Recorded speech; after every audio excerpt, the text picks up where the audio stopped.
Oh, okay. Okay, folks. Follow this hearing of the Archeological Review Committee of May 28, 2026 with order. May we have the roll call, please? Chair Eck, Present. Member Trees, Present. Member Maxton, Present. Member Bechtel. Here. Chair, you have a quorum. Thank you, ma'am. First thing for us to do is consider approval of agenda. Agenda as presented is before us. Staff, is there anything you need to add or change? No, Chair. Okay, committee. I move we approve the agendas. Second. Moved and seconded. All in favor signify by saying aye. Aye. Aye. Motion carried. And note that as chair, I don't vote unless there's a need to. Therefore, since we have a quorum without me, You don't need I to. don't vote. All right. Approval of minutes, seeing none. Matters from the floor. Anybody here need to bring up an issue? Come on over, sir.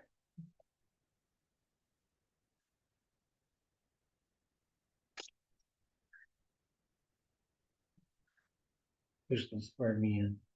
No, No, you don't it's need to not- be. Not till later? Yeah. Okay. Yeah. I am got a new project, and I'm sure anybody who's been around Santa Fe for any length of time knows this house. It's 515 Paseo de Peralta. It's across from the Wells Fargo parking lot, the mustard colored one that sits up on the hill. Mhm. And I am in the process of testing. I surveyed and I'm doing the testing. I've done pretty much all of the hand units. I have a couple of trenches. There's no access to the back. There's like 4 different levels in that backyard. And so I'm doing all hand units back there. The staff knows that they have been approved by the HDRB to demo. There's a couple of standalone buildings and there are add-ons to the original house. The house, according to John Murphy, it was constructed in, I believe, 1887. And you can imagine in my test units, there are a lot of artifacts. The one test unit we did in the front, where that historic wall is, I was down to a meter 30 before I had 2 sterile levels. And not so much in the back. In fact, I'm hitting bedrock a couple places in the back at 40, 50. What I wanted to know and get the committee's input on, I recommended to my client that during demolition that I should monitor that activity. I just wanted the committee's feedback. It didn't make sense to me to do the work that I'm required to do and bring it before the committee when there was going to be this additional ground disturbance major, with these add-ons and More than 2,500 square feet too. yes. So I just wanted, my suggestion to my client was that don't write the final report at this point. Let's get all the groundwork, field work done, and then write the final report when you had, artifact counts, interpretations, conclusions can be drawn. So I just wanted your suggestion about how to proceed with that. Committee questions, comments? I have something to say, but you first. Sounds like you're the archaeologist, and I would say, sure, that sounds great, Ron. Well, I guess maybe what I was looking for, would you want a monitoring plan first before they do the demo? Okay, Other members of the committee? Hold that thought. okay. Initial comment or questions? No. I do think monitoring is a good idea, especially with how dense the deposits sound. What kinds of artifacts are coming out of the test units? Historic, you can imagine, 1890 to, present day, there's also modern trash scattered around, but, in the test units, up until, um, probably the 40s, 50s in the units. Pueblo pottery sherds. I haven't done analysis yet. They could very well, from what I've seen so far, are probably historic. I haven't seen any black and white material, but that's, It's really close to Mercy. yes, And Kearney Cemetery. yes. Mm-hmm. Yeah, I mean, and, the, within a rock throw is the Masonic Lodge, and the Federal Oval. I mean, it's, high profile area and highly likely to find, material. So, I welcome your input. Well, then, my question. Have you observed any features? No, I haven't done the trenching yet, but not in the test units. I have observed a lot of fill. On the furthest, I guess it would be the northeast corner. There was an area that's now, limestone, and when they leveled that, they pushed the dirt over the edge into the area where I put a test unit there. I wanted to see, it was the highest point. And sure enough, I've got fill, down quite a ways in that one. But I have not seen in any of the test units, isolated feature. In the front, as you can imagine, where that wall was built, it looks like there was a lot of dirt pushed, up against it to level it to where the house is. It was a natural grade. I mean, it's basically the toe of the slope of Fort Marcy, in that area. And when I did that project on Marcy Street, I found a lot of sherds, various types. And I think a lot of it was, came from that, that direction. But not yet, David. I mean, I expect if I'm going to, I would be the trenching. That's the second question. The trenching is on the southern part of the property. Well, the one I wanted to do is on the eastern part, and probably 25 meters, so I can get that whole cross section down from the top down to the bottom of the slope. And then another one on the western edge. It's really tight in there to get the equipment. That's why all the hand units, but I think I can do one maybe 30 meters, 20 meters on the western edge, and capture that view also. Okay, Oh, actually, go I ahead. had another question. For the demolition, Mhm. are you going to be taking everything down to grade to the lowest level? Since you mentioned different levels within the property, or what will it entail? Staff may know better than I mean, I haven't, I asked for the HDRB, final report. I will include that when I have that. Are you talking about the area of construction, what they're planning on doing? Know where the demo is. Yeah, it's just at the rear of the property. So there's sort of like a main rectangle of the house, and then there's an addition and a garage that is on the east side, and then there's a freestanding shed that's on the west side plus another addition. So one of the additions is from the 1970s. The freestanding shed, they document it as pretty much from the early 1900s. And the other ones were done in the 30s. So on the eastern side of the property, we're pulling up a map for you so that you can just generally have something to speak from. Cool. I'm just a little worried that we don't know yet what the results of the testing are going to be because the trenches have not been put into place. And Right. so we don't know yet whether your recommendations are going to be for anything that is considered to be of significance or not.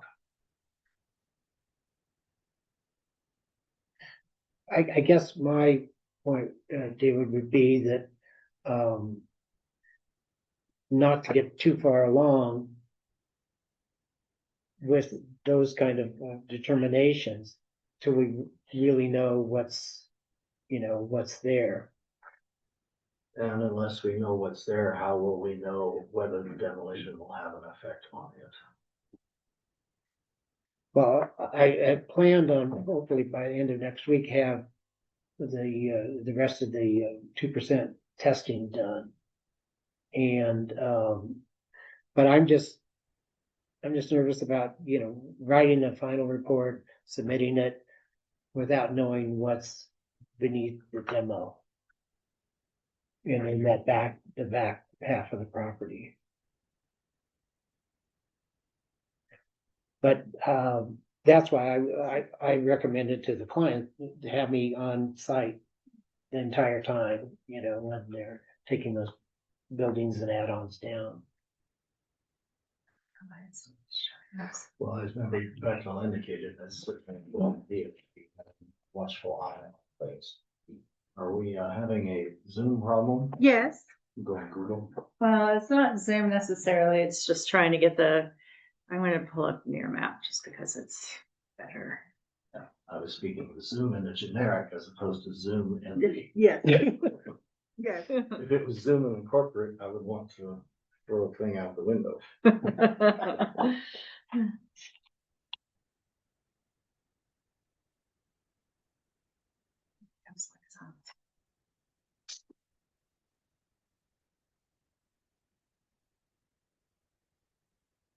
Oh, The parts that they're demoing, are there, would there be like plumbing or gas or electrical going in underneath into those sections, and so that they would have to dig deeper than just surface demolition? Or Well, the shed is standalone, and the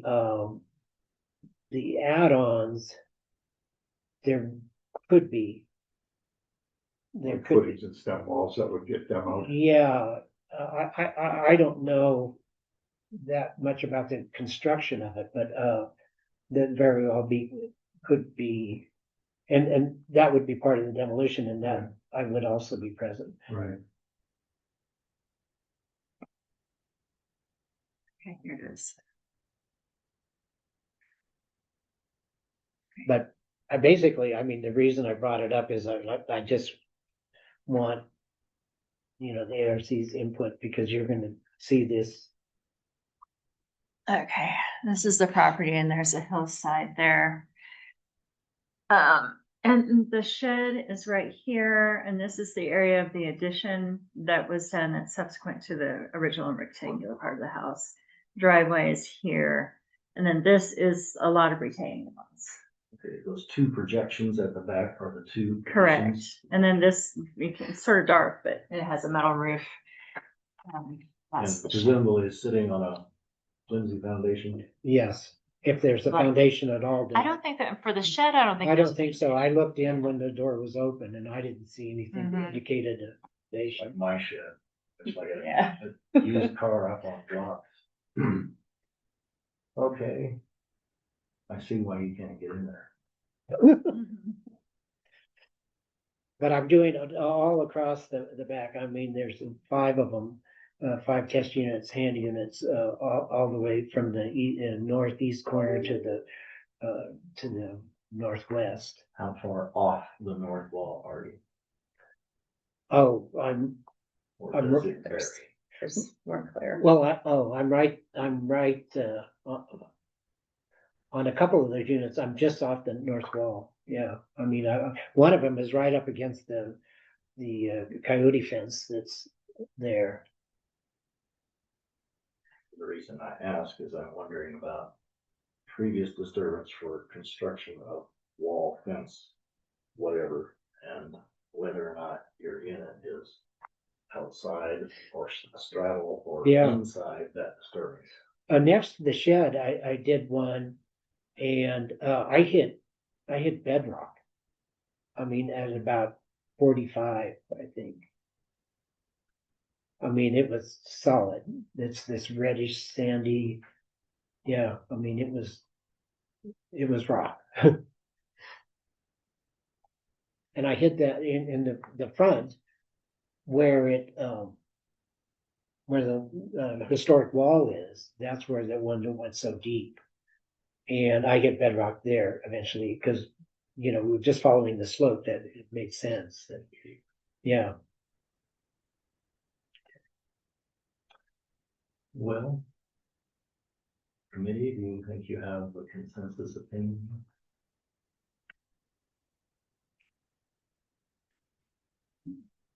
Of whether we want to report or not before, or a plan before he, Yeah, any of the above. Plan, report first, whatever you think is a bit.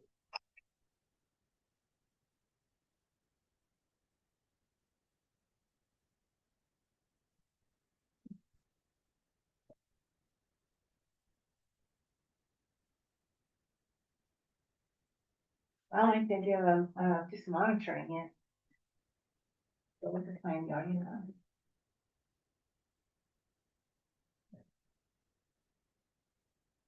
I think that makes the most sense in a timely fashion. That way we're not holding up their process. And if, you find something, then the process is gonna stop. Yeah.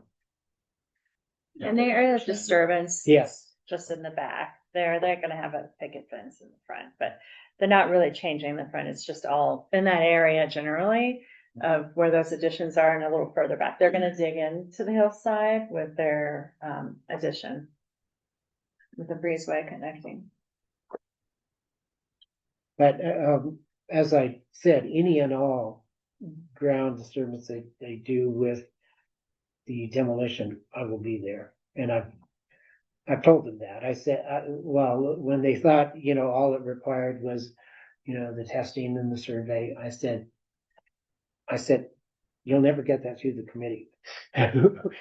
No, I warned them and I said, you need to monitor that, because the unknown, we're only doing hand units in the back there, but there's gonna be major demolition when they take down the add-ons and the buildings, and somebody should be watching and looking to. Your feeling was that most of that, against the hillside though was fill? Just in the northeast corner. Uh-huh. And that's where, that's a part of the property, but they have leveled it and there's flagstone. It's a small part of their patio. The owners live next door. And so there's a small portion that I couldn't test without tearing up all their flagstone. So I put it as close to that as I could. And that's where I was finding, basically it looked like they were, pushing dirt over the edge, into the property where I was testing, but only in that spot. Back. Wow. We can see a hint of something flagstone-ish there in the northeast corner. So I took photos before I did any testing, because I wanted the committee to understand, you'll see them in the final report, to understand the view from, the northeast corner and the western edge, and actually from the behind the shed looking southeast, because it looks very different on the plat than it does in reality. What's the total elevation change from back to front? like, I think 18 feet was the number I heard from street, you know, from the wall, the top of the wall, But- all the way to the Yeah, back. at least 18, 20 feet. Yeah, in a short distance, you know, it's pretty steep. And they'll be cutting into the hillside with their addition Yeah, as well.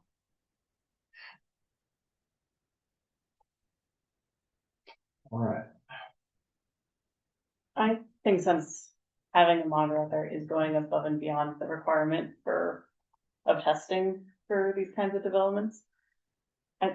I think that we can get by without the plan, but it's like a monitoring report. Well, roll it And a all into monitor. one. yes, yeah. I mean, that was my intention. So if we all are comfortable with that, that's a pretty good statement of consensus. Okay. Thank you guys for your input.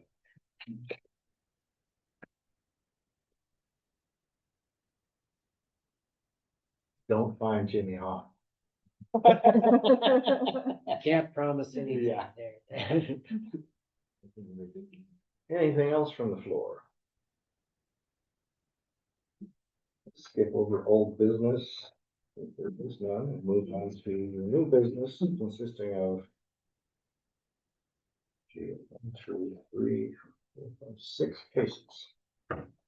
First, 2026-012477. Lisa Sparks, applicant, requests approval for listing as an archaeologist and historian for the river and trails and suburban archaeological districts on the city of Santa Cruz list of archaeologists and historians.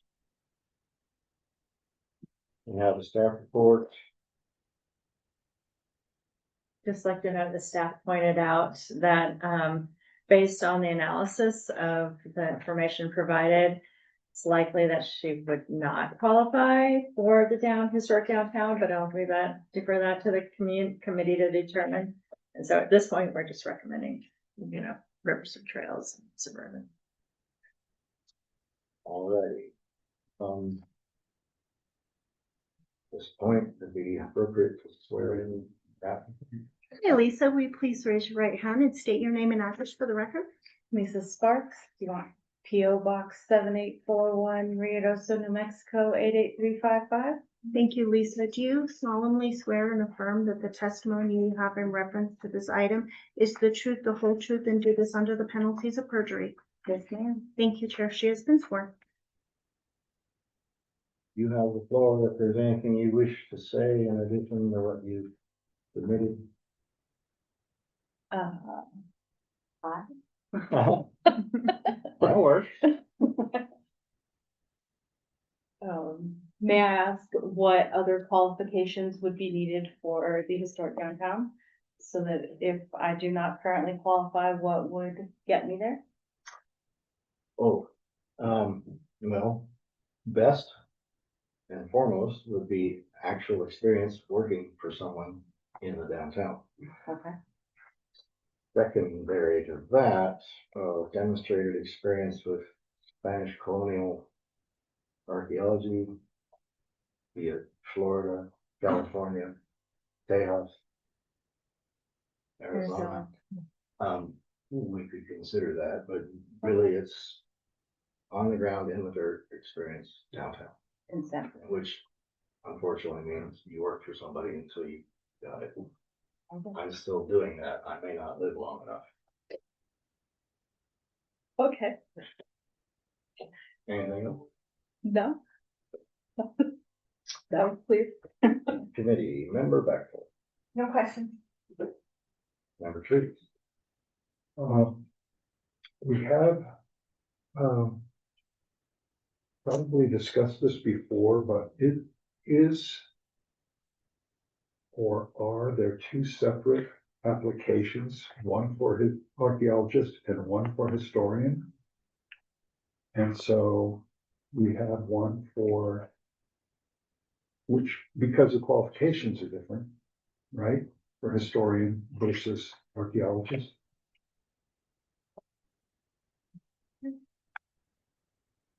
If that is the case, persons are listed in either or both capacities. cover all the permutations. So I guess that's point of clarification. Are you indeed hoping to be listed as a historian? If I can, I do have a bachelor's in history. I do write culture histories, I do research histories, I do research on modern people, linking them to historic contexts and documents.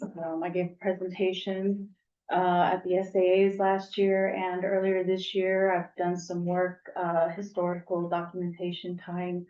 I actually would like to tie archaeological sites to historical documents so that it tells a fuller story. We did that on the Hickory Apache Nation, worked with them on that.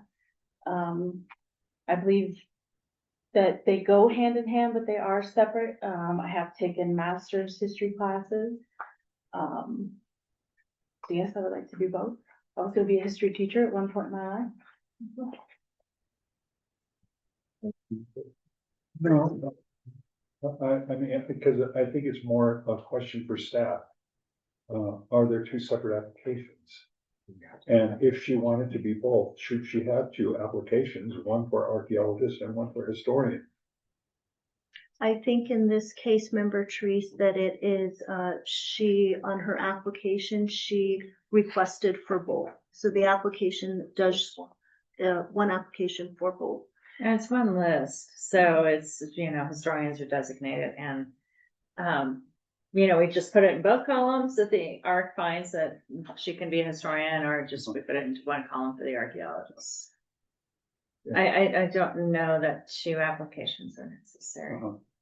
Okay, I just wanted that clarified. Yeah, it's under one application. Yeah, I've never seen two, so. I've not seen two.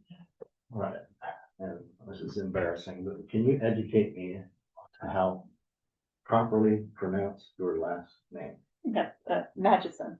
Magison. Imagine seeing. Okay, I'll remember that. Member Magison, your turn.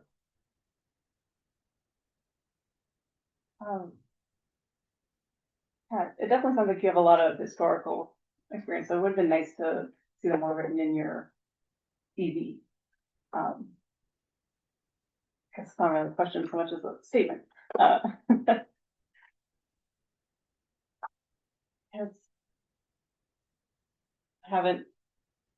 should have looked into what the qualifications for what the historian was. Could I get a refresher on that? I can take a look at the code, just to be sure. Don't have that in my head. Yeah, I do apologize. It's always just ARC. I'm like, no, I do qualify for history. I am. No, I'm not connected to the. Just a second. It'll take me a minute. Okay. I We have actually other have a questions. copy on my tablet. No, I don't have it offline.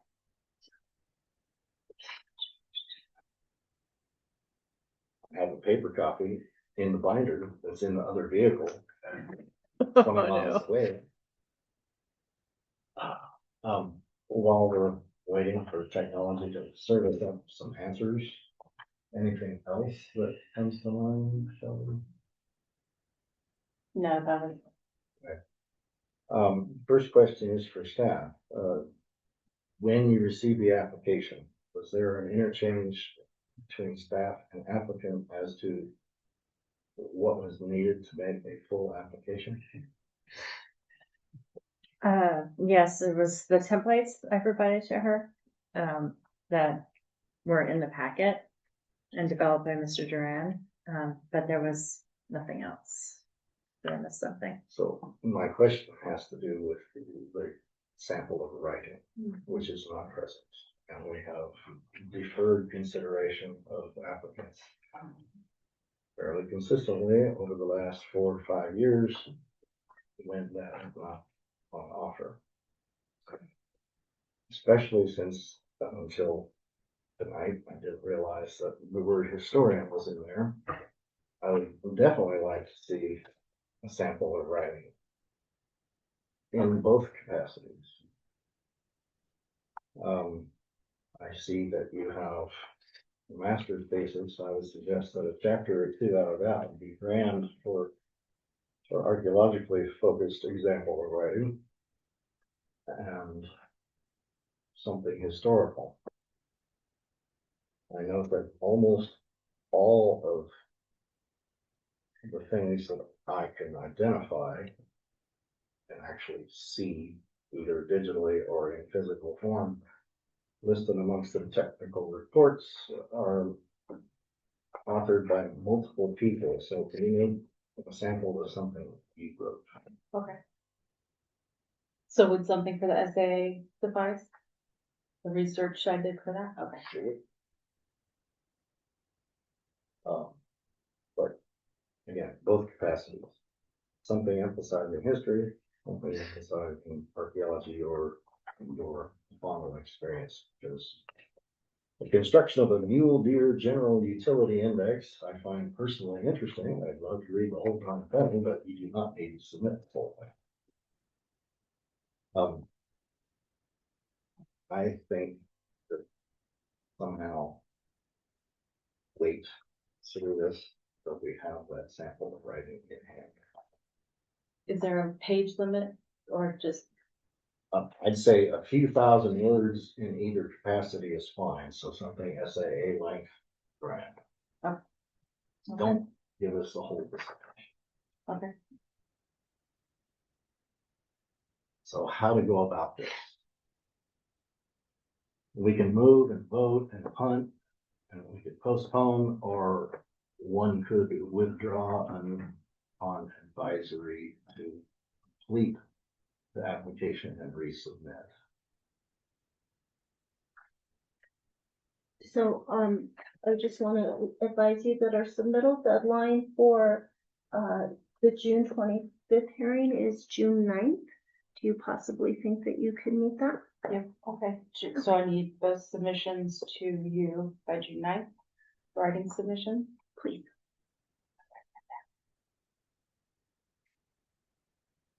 Okay. And then come back the June meeting. Yes, and that's,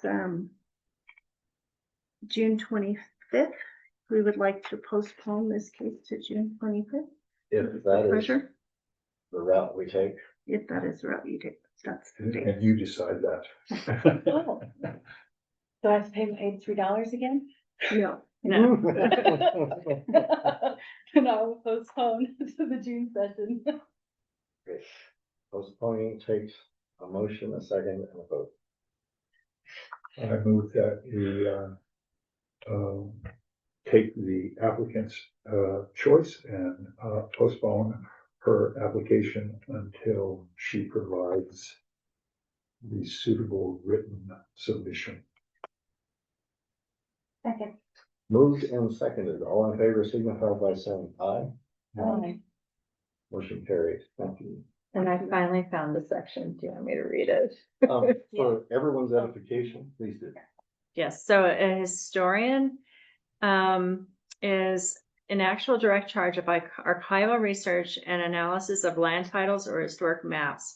Shall meet the following minimum qualifications: having a master's degree in history or have equivalent professional experience or demonstrate equivalent training, the sufficiency of which is determined by the ARC, and demonstrate the ability to carry out archival research. And I'm sorry I didn't mention the writing sample, but just keep in mind when you make a submission, a demonstration of the ability for archival research might be a good piece to include. Okay, yeah, that's what all my Hickory one was on.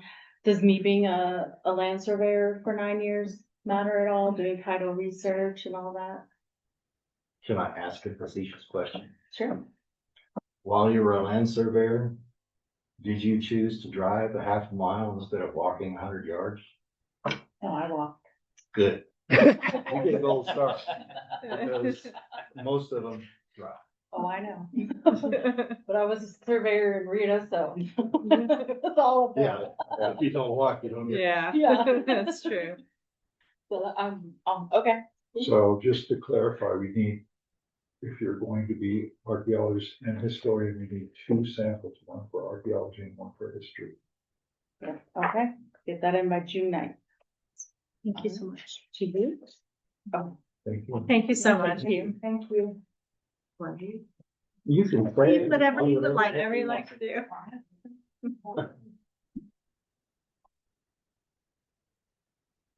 But if you do speak, remember that you're still on the road. Oh, okay.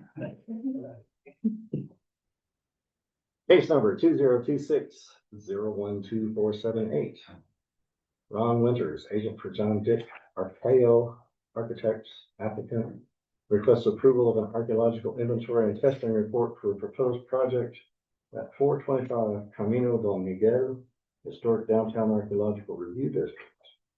Thank you for the staff report. Heather, anything to add? No, Chair. All right. Now it's Please state your name and address for the record. Ron Winters, 109 Calle Paula, Santa Fe, New Mexico, 87505. Ron, do you solemnly swear and affirm that the testimony you have in reference to this item is the truth, the whole truth, and do this under the penalties of perjury? I do. Thank you. He has been sworn. Ron, you have the floor, sir.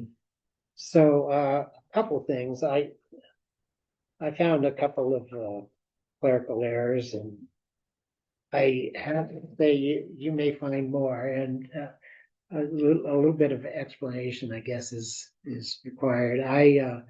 The last month and a half when I worked on these two projects, and I lost my mother, and last Tuesday we had the funeral in Denver, so I was back and forth to Denver a lot. So not necessarily, in the clearest thinking, but there's no excuse for that. But I just wanted to give you a little backstory to know, what's been going on as I worked through these projects and wrote these up. So beyond that, page 29 of page 29, under test unit 2, the 5th paragraph, the second line should read stratum B, and the B is missing. Hold on. Oh, We're having a page problem. okay, yeah, you have different pages than I do. Mine is my page 29. Well, we don't see anything that says your page 29 versus PDF page 29. Would it help if I tell you what it's about? It's under methodology, Okay. if that You helps. said 5th paragraph? That's not right. You have 2 page 29s. Oh, Well, that's interesting. I told you I wasn't in my right It mind. should be page 33. then No, there's yeah, an I got extra page 38. 29. 38. Now that we're all on the appropriate page, speaking of trench and test unit descriptions, testing results? it's this page. Survey and testing results, yeah. Finishing test unit. Oh, on page 32, the third line, on 32 should read test unit 1, and because I repeated test unit 2 twice, so that was one mistake I found. And where? Now I don't know. Now I'm thoroughly confused. Okay, so that was the second mistake. At page 32, the third line, it should say test unit 1 as opposed to test unit 2, and then repeat test I unit. think we need to go to 32, yeah. mistake 1 first. Okay, I'm Just trying to to find it. Oh, really? Yeah. There's 2 page 30. So, If you go 3 page before the. so my pagination page is all 32 messed is up? Oh, it's worse than I thought. The pagination is. So, I found the mistake in trench and test unit descriptions, whatever the heck page that is. This is 29. the second page, 29, yeah. And the paragraph number Is under test unit 2 at the bottom, it's the second line. And it should say stratum B and the B is missing. Ah, I'm sorry, no, it makes perfect sense now. Don't worry about it. oh, no, I feel bad. I mean, anyway, so you just tell me what, when you find something, what the section it's in. Okay, That's it? yeah, Okay. Maybe Trish, I pick on you first. Well, on page 26 of the PDF, okay, which I get there, and tell you what it is on. is this in historic context? Yes, Okay, so uh, that's, in the middle paragraph, you, wanted to be talking about the Treaty of Guadalupe Hidalgo, and you just said Treaty of Hidalgo.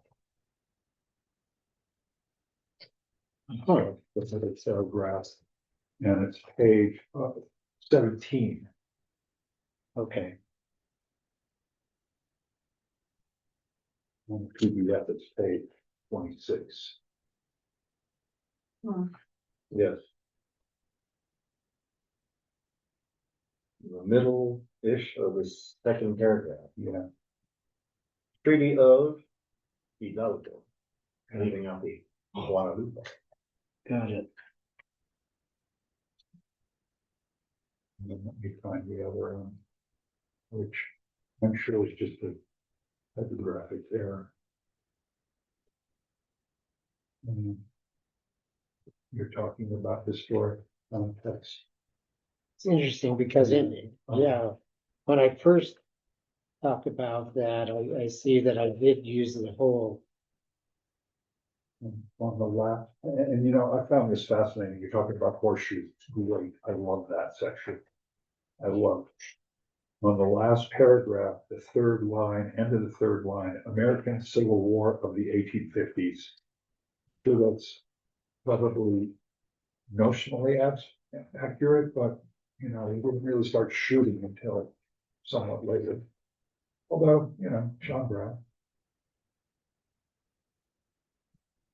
Yes, last paragraph on that page, third line, okay.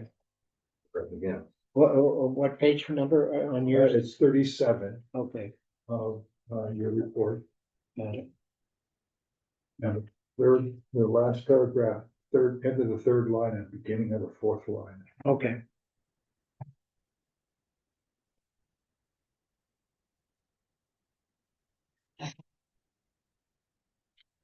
Okay,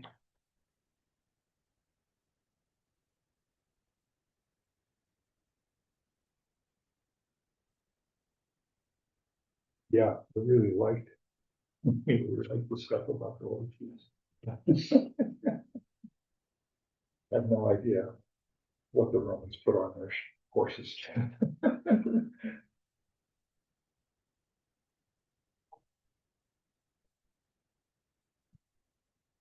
That was it. Remember that. So I had a question about your survey and testing results and why you chose to have the surface artifacts reported as isolates and then the subsurface artifacts were not included in that tally. for the entire assemblage, you mean? Yes. Hmm. Because if you combine them together, it does seem like your findings qualify as a site. Oh, I know what you're saying. I didn't make it a site because of the late historic or maybe not even historic artifacts that were coming out of the trenches Mhm. and some of the test units. I mean, actually the number was quite small, but considering how much trenching we did. And you'll see next month, I had a project area that I had 30 artifacts that I made a site, but I had lithics, ceramics, historic artifacts. And this one I hedged. I you know, I could have gone either way, but I felt like some of the, you see when you have 7-Up glass and aluminum pull tabs, that don't qualify as, historic artifacts. Okay. And so I just felt like borderline, uh, not that there weren't a few artifacts that were, um, earlier, but also the disturbance, of the property. It's interesting, in John Murphy's report, he talks about a structure there. The only evidence of any kind of building that I found was in that, it would be the southeast corner was the slab where the shed had once stood. But there was no footings, nothing else to even suggest of a previous structure. And I also was told by the landowner that that had been blighted, it had been used for agricultural use. So it's multiple factors: integrity, the age of the artifacts, the lack of really, deep, subsurface, artifacts. It was all pretty shallow, but and finding those along the edge was interesting. And I asked about that, and they said that, oh yeah, that had been, plowed. It had been used for agriculture. So technically, yeah, 20 artifacts would qualify, but I thought there were extenuating circumstances. I sometimes tend to err on the side of being overcautious and not, especially with eligibility. Mhm. Because I think some people just make everything eligible, and I think it really needs to meet those 4 criteria. And, that's National Register, but Yeah. even, making something that's site. So, So I still think you could have reported, especially the ceramics that were found subsurface as isolates. yeah. So, And I think you should do that okay, and add it to this report. Maybe include more of a discussion of your thought process of why you didn't choose to make it a site. uh-huh, I don't think you deliberately called out like the stuff in a bottle as being in like 1970s or so. So maybe yeah, include more detail like that.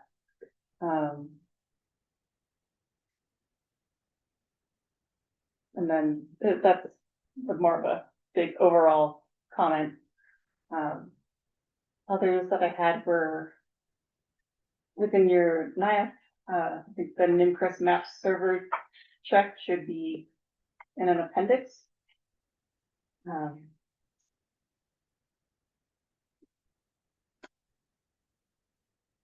On page 27 with your research goals, when you define how you're identifying sites, you don't have a definition for site types that would be more than 10 artifacts, but multiple types. You actually define artifact scatters that have same types of artifacts in numbering greater than 10. So without a definition of multiple types, you could have, as an area that has 27 artifacts, 9 of 3 different kinds, and that wouldn't count as a site. And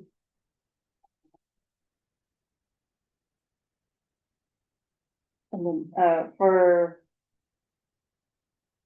your description of test unit 2, you mentioned that one of the complete glass bottle, I was wondering if it had a maker's mark. that one didn't, I don't think, if I didn't say it, because I always look for that, Yeah. and I would have identified that. Yeah, no, Okay. And then on page 34 in your list of isolated occurrences, I was wondering if IO2, from the description, it sounds like it could be maybe 3 different kinds of manufacturers like Upland Glass Company, Upland Flint Glass Company, or Underwood Glass Company, since they all have just a U, but of different styles. I was wondering if there was enough of the Maker's Mark present to determine the maker? Actually, you see, I think that's the third piece of glass there, and no, I mean, it was very limited. There was not more information visible Okay. than that, because I look, I have glass identification book and, you know, trying to determine without any more information than that, it was impossible to put it to, you know, one or the other, or one of the three. Okay. And then just in appendix C on page 62, if you have the data, I'd really like to see where within the trenches and test units, artifacts that are historic were found. I think I described in the test units, it's a little more difficult in trenching. Mhm. To get, Yeah. you know, unless you find it in situ, you know, you're talking about a bucket of dirt that they dump, and you know, if it's in situ, it's one thing, you know, and if it's in a particular stratum, it's also, but once you get past, you know, Yeah, I tend to take a point around where the bucket came from, and that's the depth that it stopped at. But it's, yeah, as you were saying, it's not very accurate.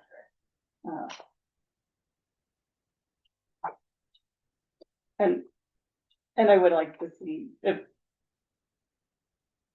I guess it's not possible, but the subsurface IOs on the map at least, or at least, you know, roughly associate them on the map to where the trenches and test units were. Where on the plat map you draw the other IOs.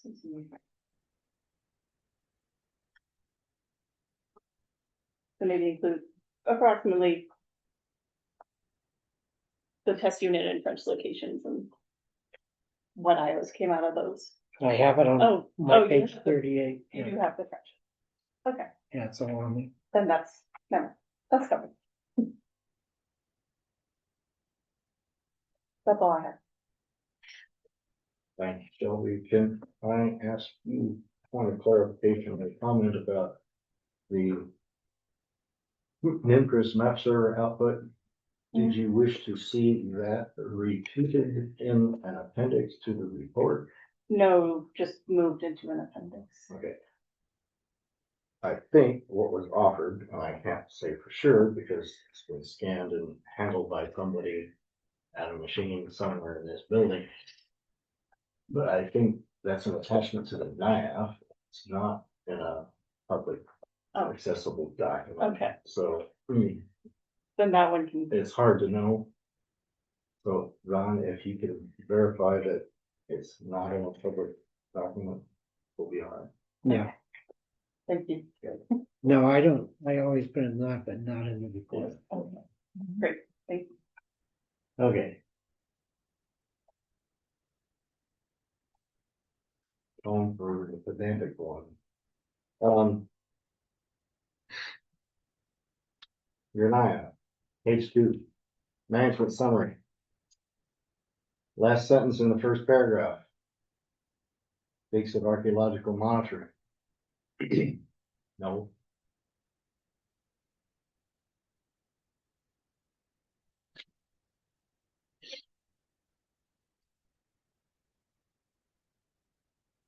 That's survey and testing. Archaeological monitoring. Uh-oh. And you repeat that language in, I think, it's your introduction. It's somewhere in the body of the report. And Okay. I apologize because, again, my packet is 20 miles away from here. And so I'm trying to do this. I'll find it, yeah. Page 7, your figure 2. the plat is so distorted as to be misleading, if not useless. Ah, So please don't do that. it wasn't intentional, I don't, because I have it right when I laid out the, when I laid out the trenches and IOs, that one is correct, so.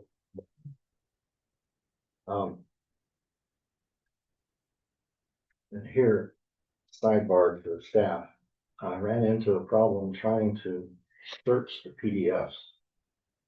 Some of them responded gleefully to search, others refused to play. And I'm on a page and I can see a word and I search for the word and it says it's not there. I know something's wrong. So I don't know how the scanning is done, but somewhere along the line, the recognition of words went out the window. We'll have them It's just a dead optimized. image. So, again, based on memory, somewhere in the first few pages is a reference to Glenda Dayloff. Yes, There is no she didn't make it in the detail into references. the reference side. And somewhere in your discussion of, I think it's the historic east side, you refer to say it's Spears. Ditto, that's not in the references side.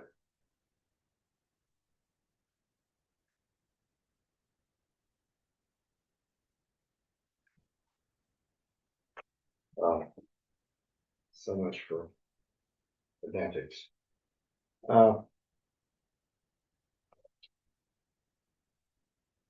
have conceptual difficulty with trenches that are said to contain artifacts of varying ages and being described as disturbed,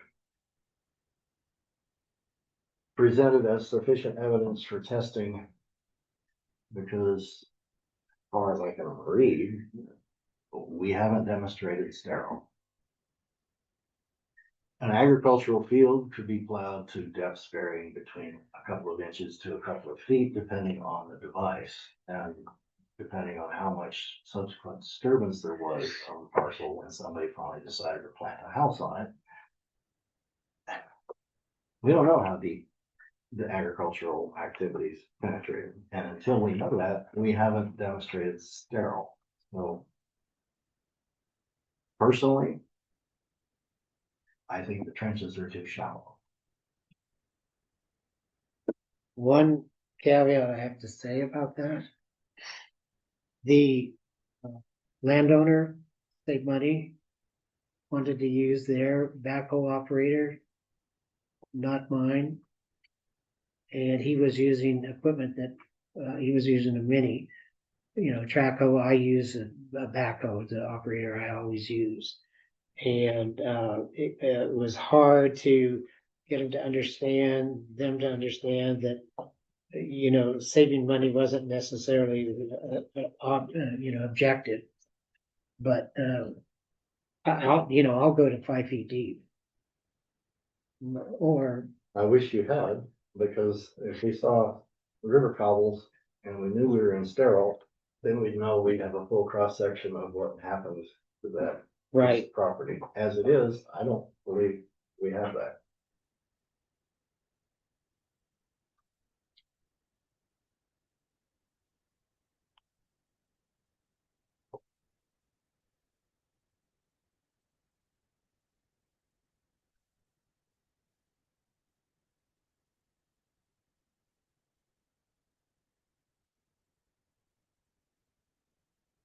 Had a few comments.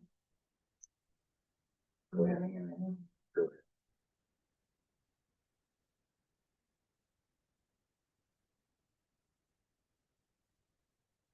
I was, wishing for more information about the neighborhood and the acequia, if this was an agricultural site. Where the water came from, to this site. And the next case, which is also from John Murphy, his history, he included that information I saw. But even before I got there, I wish that there'd been more information on the neighborhood. directly across the street is Johnny's Cash Store, which is also associated with the Armijo family. I was a little, was looking for information I didn't see. That was one of my questions too, was, since if there's going to be any significant, deposits, or findings, they would be deeper as opposed to shallow. And it did, not knowing how deep they should have been, it did look like the trenches were just too shallow. But, you kept repeating the idea that it's agriculture, but then you don't just talk about the agriculture that actually happened on the site. I did also note that the plat was, distorted. On page 18, you have the City of Santa Fe grant, but you don't, locate or I could see where the site is on that plat, which would have been nice because you described this idea that the Santa Fe is a spread out city. And you use this as the example, but then I don't know where the site is exactly, there.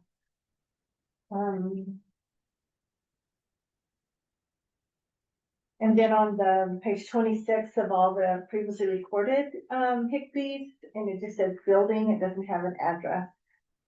And I don't know if it's supposed to have the addresses on. Well, sometimes you can find that, sometimes not. Oh, I see. Yeah, it's not always Some of it's available. not easy to find. Okay. Yeah, All right. And then you have the depth of all the things where, means call it a trash pit and then not call it, and then not let it be a trash pit. Or it was confusing how all of this,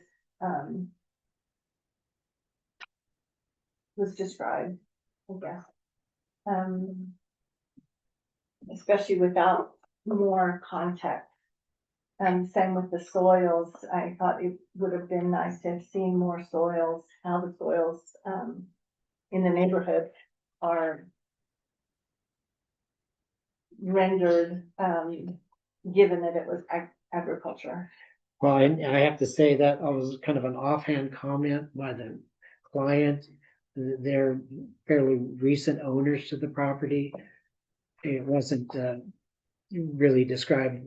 They didn't They really, themselves didn't garden or. no, thing. no, And no. so I guess that's why like the 1917 hydrological survey that has, oh, they did wheat and corn or whatever they did here, and then how it was irrigated.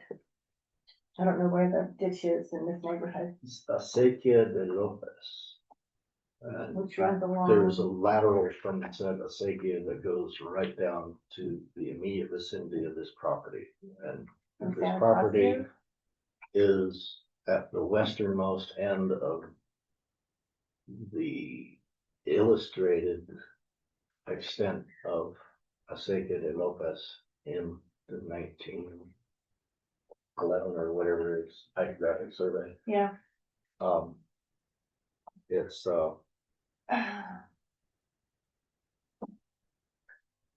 and they probably know what crops were grown there. I mean, not that that's the most important thing, but just again, the context, and even this page 60 in the portion of the 1994 survey plat, to have seen more of the neighborhood, because this parcel goes against the grain of the other, and so you could see the settlement pattern in this neighborhood, which seemed to be important to the history of the people who owned this property and lived here.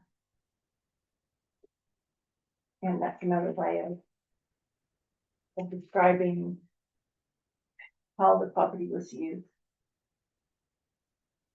That's all. Thank you, and I apologize. I started talking and I forgot to think about that. So always feel free to reach out. I was gonna say, it's like, And you can use this if you want.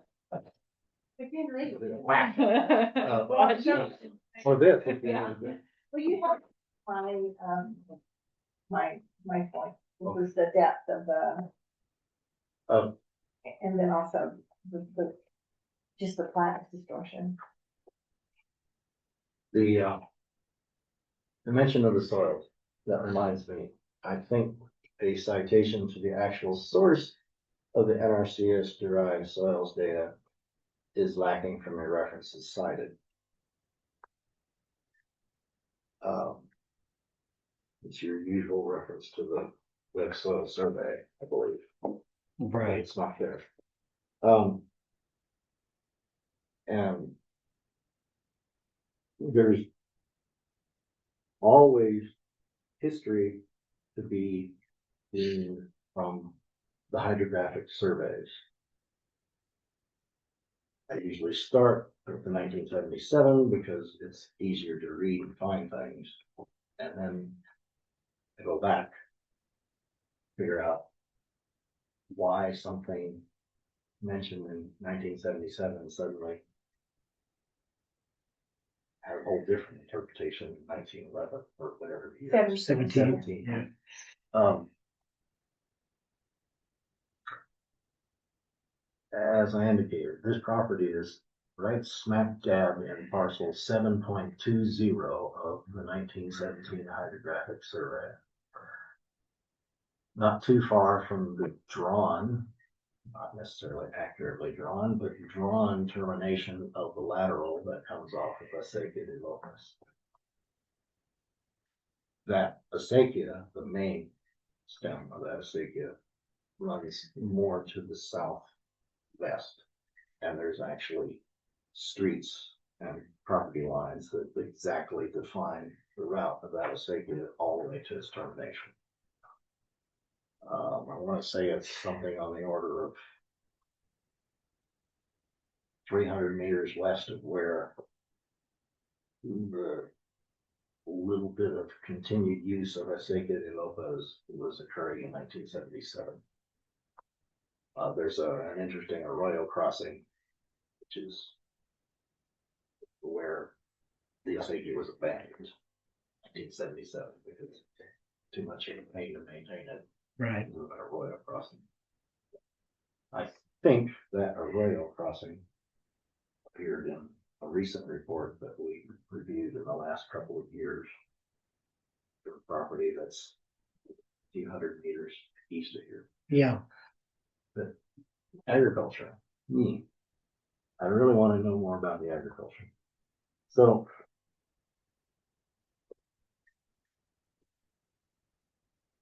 I'm not going to other than suggest that this committee might want to ask you to deepen the trenches, embellish your historic context discussion to include more about the agriculture, and follow up with Member Bechtel's observation about the soils. Materially increase area included in your web soil survey search so you can see more of what's going on with the soils, because they may indeed track the acequia alignments, showing some differences upslope or downslope of said acequia alignments.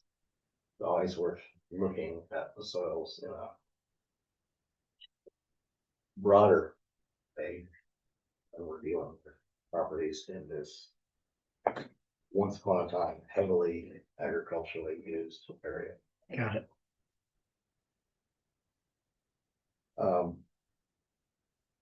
Since your client likes his own backhoe operator, figure out how to dig a 6-foot trench with a little toy. Yeah. It can do it, Right. but I think that's the only way you're going to know if you hit bottom. Sometimes you get lucky and you see a plow zone Right. where agricultural use terminated. And then you have something to talk about. Right. Here are artifacts, there are not. Or here are these artifacts, and there are, heaven forbid, those artifacts. What's down there below plow zone? I have one comment. And I meant to start with this, Ron, I'm sorry for this. Too long. Yeah. Request. Yes. It hasn't been easy. I didn't even tell you, 2 weeks before my mother passed, our dog of 14 years Well, passed. And I, for months, was concerned that they'd both go at the same time. And it almost did happen that way. But yeah, it's been difficult. I have to say, though, she had a good run. She was 99. Yeah. Thanks, Gail. But it's all agreed, Davis. Our condolences. Thanks, Dave. So, committee.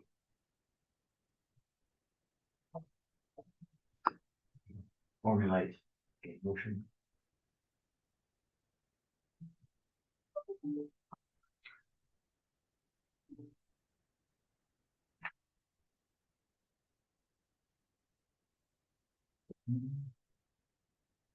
I'm sure do it. I mean, if we postpone it or if we approve it with conditions, I mean, what's the, I mean, can a condition be, oh, dig deeper? I mean, I think that's not, Let's see it again. let's see it again. So then it's a postponement or a Postpone would work. or And denial? schedule is up to you, if you could make it by June 9th. 9th. That could be, That's next week. yeah, I'd say the July meeting. The Okay. July meeting. Yeah. So we're supposed to do this to a date certain, as in you say the date. Okay. When's the middle for July? July 7th for the July 23rd hearing. That would work. I think next week is just not gonna happen. Okay. Too soon. July 27th, 23rd. 23rd. Yes. Date certain of July 23rd. So I move to postpone this case to date certain July 23rd, to give, a chance to do deeper trenches, fill out some of the historic, information and the soils, in regards to the agricultural use of the land. One second. Moved and seconded, all in favor signify by saying aye. Aye. Motion carries. Move on to case number 2026012479. Ron Winters, agent for Harvey Monroe, applicant requests approval of an archaeological inventory report for proposed project at 1295 Saratoga Road, River and Trails Archaeological Review District. Thank you. Report, Heather, anything to change? Chair Eck, no changes necessarily, although I did, note also that just like member Bechtel commented about the irrigation ditches, and the acequias, I was sort of wanted to see, more information on those irrigation ditches, as I noted in my staff report. And then also, even though this is in the Rivers and Trails Archaeological District, there is a documented archaeological site just south of the subject property. So it's sort of the application of the new code when it's within 25 feet. And I did not include right of way, and maybe you want to provide direction on that. So in that calculation, I excluded right of way. We did that with a lot of things in land use. But it may be different in this case. So we can talk about that. Okay. So your specification of distance is from the north edge of the right of way. Well, it excludes right of way. So from the north edge of the documented site to the south across the street and the southern property line of the subject property. So terra incognita in between. Correct. Okay.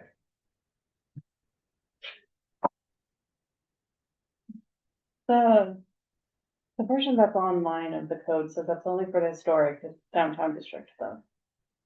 Historic downtown district's right But- across the street. Okay, Yeah. that makes sense. Yeah, we're in that area where because of A, B can be considered as applicable because the requirements of the more restrictive district apply.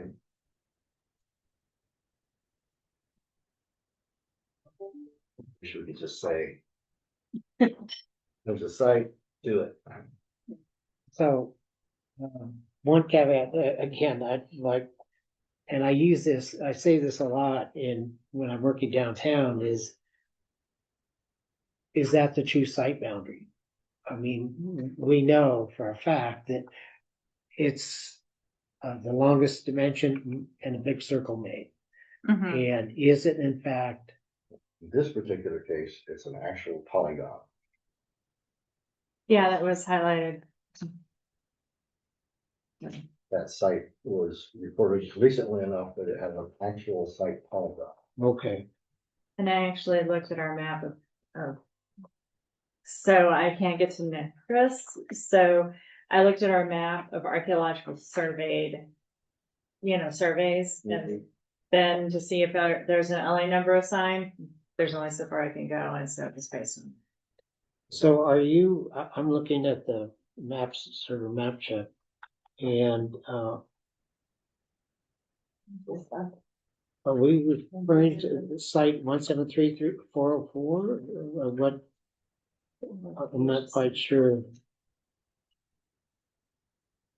On what page is that, Ron?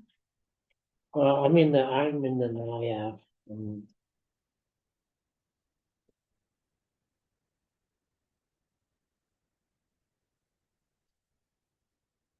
It's the street.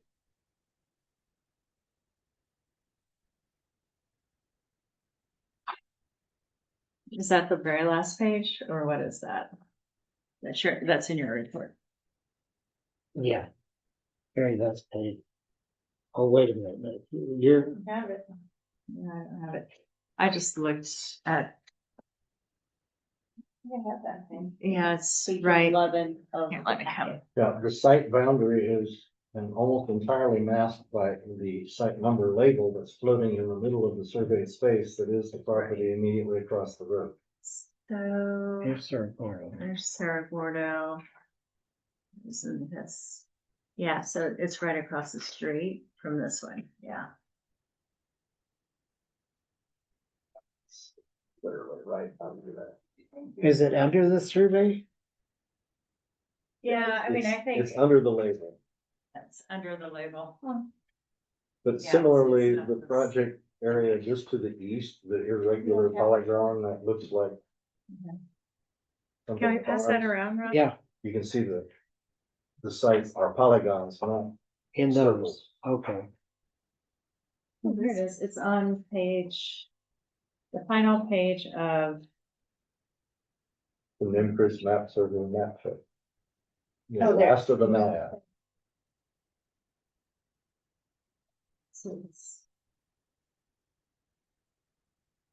And the site's not called out.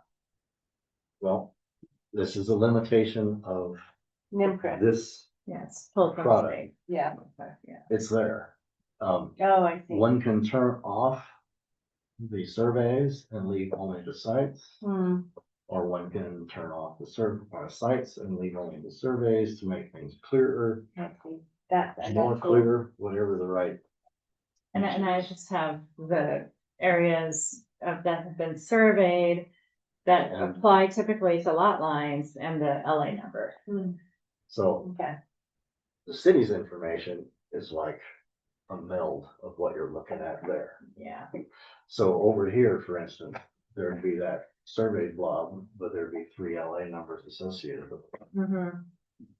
So that is enough of a cue for city staff to know that there's there's something a here. problem. Yeah, there's something here. Okay, thank you.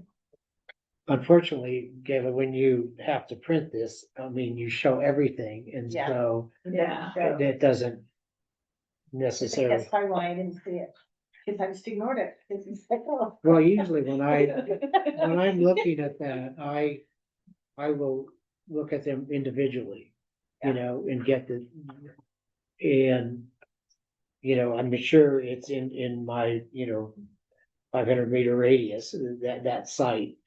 But it wasn't within the project area, but I understand what you're saying, Heather. Because of the proximity. Yeah, and they can give me direct, I mean, this is sort of like a trying Oh, new code, the you're first using- test, right? I'm- And so we can clarify. Got it.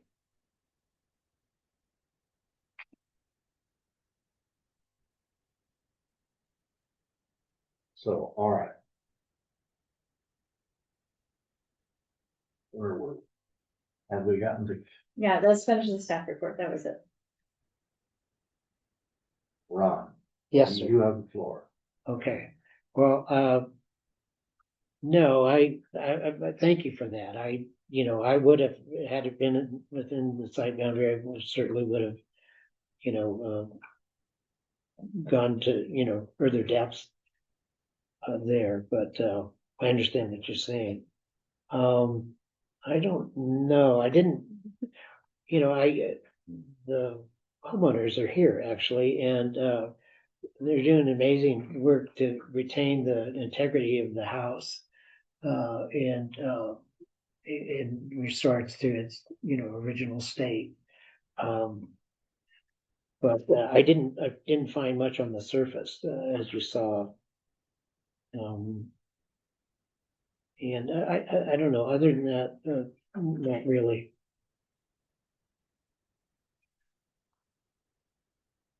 Hey. Remember, So the impetus for this report, I mean, was the renovations that are being done to the property. And because the property is a contributing element to both the downtown and historic east side neighborhoods. So I would have liked to see a description of what the renovations were going to be and what the impacts on the contributing element were going to be. And that seems to be the main concern. Just so you know, we've only reviewed it for historic status at the Historic Districts Review Board. Okay. And no proposal for new construction has come forward. And I don't know if there's any proposal that's been submitted yet, Okay. but at this point, we don't know for all intents and purposes. and this is frequently the case, Okay. there's sort of a conceptual, we want to do something on this parcel and we need to check this box. So we go forth and do the archaeology without ever knowing what's Okay. actually gonna happen. Of course, the architect is here and he could tell us if he wanted to, but I don't know if he has an idea. We are reviewing archaeology. Nothing Okay. else. We're not Okay. interviewing anybody about the actual building things. It's, you put your finger on it though, it's what is going to impinge upon the dirt. Okay. And so that's where our focus is. So I agree, there's some slop in this system. It'd be nice to know what's going on, to know what the impact might be to hypothetical archaeology, but in this case, he looked, he found none. And I didn't, a lot of times, Shelby, I'll include in my reports, when I have a plat or plan showing what's to be done, you'll see in the report on 515, I have from the architect what's gonna be demo, and that will be included in the report and you'll have a better understanding. But it's not always the case. Sometimes it's in process and it's not defined. And if I have that information, I always include it. Okay, then I will recalibrate for future. Okay. reviews. Yeah. Um, Think dirt. Vertical dirt can be archaeology, but dirt. Then I think my biggest comment then would be that the historic and archival research for this project specific area does seem lacking. You know, you don't include the similar kind of description of the historic downtown and east side historic neighborhoods that you had in your previous report. So I would have liked to see that in your archival research along with the other more in-depth research that was mentioned by Kayla and Heather. And then same comment in your research goals about the site definition.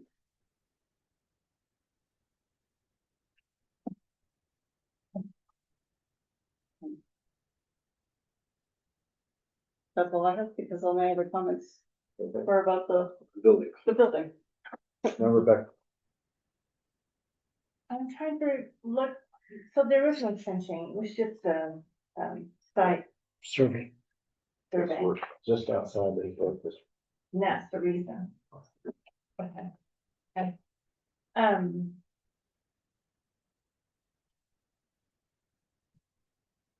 Where is the Cerro in Cantata subdivision where they used to swim in the natural stock tank? Reason being, she wants to go swimming. You got me on that one, Kayla. Well, it was in the, interview from the previous owner's niece. Is that- The niece? Is that John Murphy's? John. Yeah, I'd have to ask. I Yeah, mean, I thought it might be the thing that's, the subdivision that's on the other side of Cerro Gordo. I think that's the That's case lower. because, you know, that's How the could it Pinnacle be? subdivision Right, name. yeah. Right. Like, oh, it's a stock town, yeah. I appreciated the aerial photograph and, I was curious about how they platted and when they platted actual Cerro Gordo. Pay on page 57, the photograph from 1960 shows all the different ways that they got into the property, all the different driveways oh, right. and fields, and I mean, it's, you know, interesting. Really. And then it was sweet history of the house and the family. I did have to get my magnifying glass out a couple of times. But I'll let John know. yeah, well, the way that it's printed in your, you know, it's like it would be nice if it was printed as 8.5 by 11 that it was. But I just, I have a magnifying glass. no, I take his report as is. I don't modify. Yeah. And that's, I'm really the only, I just wanted to know where the stock tank was. Having been a swimmer, yeah. Yeah, I In can't John's help. defense, Stock tank. sometimes putting stuff into these HCPI forms is other than easy. Oh, I've done it, yeah. Playing with the size of things. But I think it's further diminished or diminutive because of inserting it into yet another report. Right. Well, and you know, if you need us to put together a PDF, because we typically have these PDFs submitted separately for each board, Okay, we can throw it into a report for you, so it's all that would be great. equal size. You know, because it always bothered me that I couldn't paginate, you know, with my, I mean, it's got his number and then it's got my number beneath. Right, yeah. But that's how I get them, you know, and to try and do what you're saying is a lot more work, I'm sure, you know, to make it. But I'll tell him that. That's all. Retreat. On page 17 of the report, not the PDF. Second paragraph, about 2/3 of the way down. Once again, it's the treaty and it's the Valdo. Got it. There was no Civil War record, so. I had seen Treaty of Hidalgo in the first report, and I tried to search for it in the second report, and since the search wouldn't work. Yeah, Hmm. I had the same issue. I Must mean, be there was something optimized wrong for with the that. search. Yeah. So, Probably. in fact, I couldn't make any highlights on this second report either, so that's how I Okay. get my kicks. You're a sick man. Uh, I was just looking at, the, 1877, map here of the plat of the city of Santa Fe. I'm wondering if there, you know, I mean, there's a lot of agricultural land there. I'm wondering if any of that could be useful for your other. Yeah, it might apply. The Griffin and McMullen map, you mean? Yeah, Yeah. Yeah, because that's very explicit, in that map. I'll have to locate your sites on that flat. Yeah. so anyway, that's all I have. If you do go so far as to try to mark sites on ancient maps, make sure you put a big circle. It's somewhere in there, because if you try to pinpoint it, you're gonna be toast. I've experienced that, so I agree totally, because they don't always overlay, or rarely At all. at all. So, yeah, it's in this general vicinity. Got it. Thank you. I note that the reference to Bailoff Oh, is in this references cited. But since I couldn't search, I don't know if Ann Spears it. And I think you cited it, but since I couldn't search, I'm not sure that I'll tell you in a second. But just go through them both and look for mismatches of citation and listing in references cited. Got it. Other than that, having stood on the ground in that near vicinity, looking at Acequia de la Moraya, I'm disturbed by the fact that where it's mapped in the Minchris map server doesn't seem to match where it is on the ground. So if there are How is that multiple, possible? if there are multiple alignments of said, that would be interesting. I only know of one. I followed it for a very long way through a number of backyards and only got yelled at once. How many mad Good job. dogs? That's good. I was wearing my antlers and my shirt with a bullseye on it, just in case. Anyhow, somebody who likes the Acequias could do some research on it. And the Acequia name that you, Acequia de la Moraya. okay. Oh, okay, I know that. That was your pronunciation. And one Sure. wonders where La Moraya is that led to the name. One hypothetical is that it's the north wall of the Presidio, which might relate to the wall / fortification ditch recently found over here at Georgia O'Keeffe. One wonders if there's another ditch up yonder with the Acequia nearby. Interesting. So keep that in your memory banks. If you do Yeah. a project up there, I'm sure at some point. now that's all way downstream of where we were talking. Right, now. right. This is not too far from where this ditch originates. So any wall is much further downstream. I have no other details that I can recall, having flipped through this again. Number 5 and 6 little sticky notes, but who knows what they had to do with. So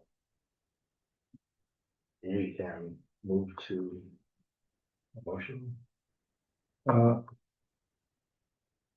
the case, I move that we accept, case 012-478. No, that's not the right one. 479. 012-479, as presented. Second. Moved and seconded, all in favor signify by saying aye. Aye. Motion carries. Thank you, Ron. Thank you, guys. Good luck. See you next month. And again, the next one. Yes, and hopefully in a better frame of mind. Whatever you. Case number 2026-012480. SWCA, Agent for Public Service Company of New Mexico, PNM, applicant requests approval of an archaeological monitoring report for the installation of 3,015 feet of subsurface electrical line at 564 North Guadalupe Street, Nevada Small, in the suburban and River and Trails Archaeological Review District. Gee, Historic downtown. and also should mention the historic downtown. Oh, was the caption wrong? The agenda doesn't include the historic downtown. Oh, okay. Yeah. But it was submitted as not including the historic Correct. downtown, so it's an honest condition of the submittal. Your staff report. Yes, Nice. that was one of the things that, I don't know if there was an initial report submitted for this, but that wasn't caught before. But there is some trenching on the north side of Guadalupe that did occur, trench 1, I believe. That is in the historic downtown adjacent to the Rosario Cemetery. So I think that, well, I'll leave it up to the archaeologists to determine whether it was done sufficiently, but that's, I don't think anything was discovered, so it's not that big of a deal from that perspective. And and then just a spelling error that I caught is Arroyo de las Mascaros, should be Mascaras. And that was several times in the document, so that was my comment. Okay. Do we have someone representing? Yes, we have Joseph Berkman. Joseph, can you hear us? I can indeed. Can you hear me? Yes, I'd like to swear you in, please. Do you solemnly, I'm sorry, state your name and address for the record, please? Sure. Joseph Berkman, 6632 Casa Loma Northeast, Albuquerque, New Mexico, 87109. Thank you, Joseph. Do you solemnly declare and affirm that the testimony you have in reference to this item shall be the truth, the whole truth, and do this under the penalties of perjury? I do. Thank you, Chair. He's been sworn. All right, Joseph, you have the floor. Is there something that you need to add to what you've already submitted by way of either explanation, modification, or anything of the sort? To my knowledge, nope. Okay. For my edification, because I don't see it real quick here in the scan of the report submitted, how are you related to the personnel who did the work and produced the report? I work for the same company. But other than that, you were not in the field, you were not participating in the write-up or anything like that? Nope. All right. Knowing that, we won't hound you about certain. Unfortunately, it's going to be that way. I can give you a heads up. It's that way for both of these reports. Okay. So it makes it easy to swear me in, right? I can speak to what I've seen in the report myself. Well, you are sworn in. Yep. So, if there's anything you need to point out in this No, specific report. I did notice some places where it looks like figure captions weren't transferred correctly. So that's something that I've only seen these in the last little bit that can get amended. But no, in terms of the actual field work and in terms of the actual write-ups, I did not participate in either one. Okay. Then we will go to the committee and they will comment and question to their heart's content. Number Sounds two. good.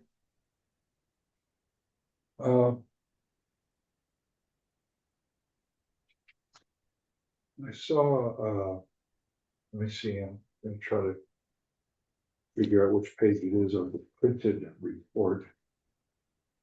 There was citation that said needs citation. Okay.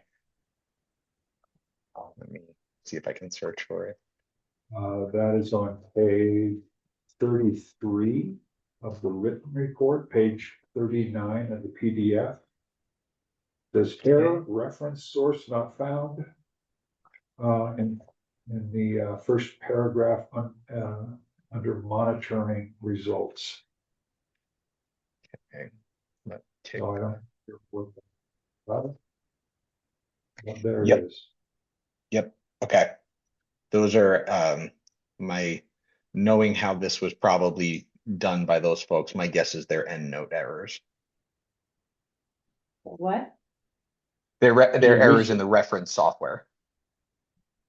So they Oh, can be fixed. Yeah.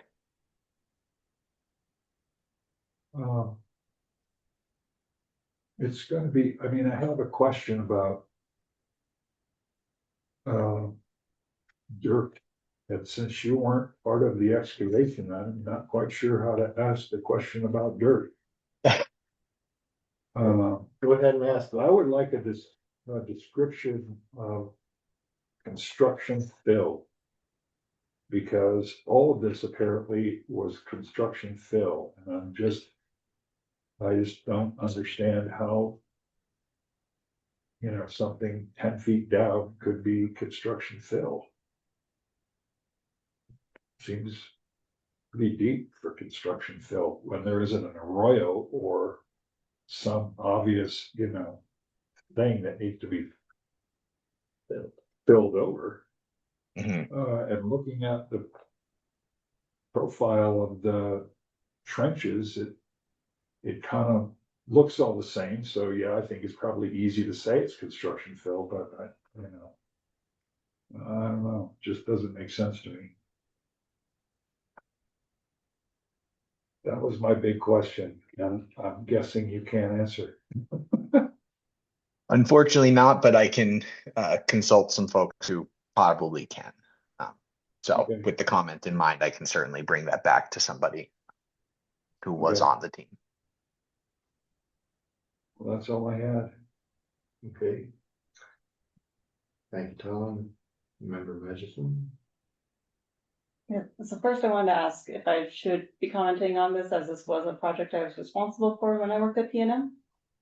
Well, that's up to you, whether you think it's a conflict, either real or perceived, and whether you can make an unbiased assessment of what's before us. If you feel like you need to recuse, just say recuse, and that's fine. It's up to you. Okay. I think I will probably recuse, but I did have some comments I wanted to make on it. And with the trenching on the north side of Guadalupe, I can provide some context to that.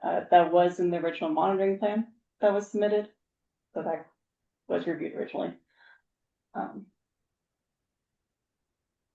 But I wanted to point out that on page 26 in the last paragraph, very first word, aerial is misspelled.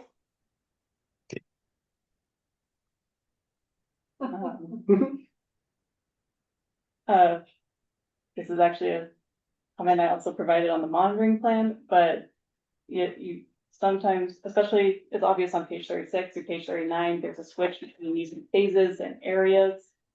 Just pick one to make it more clear. On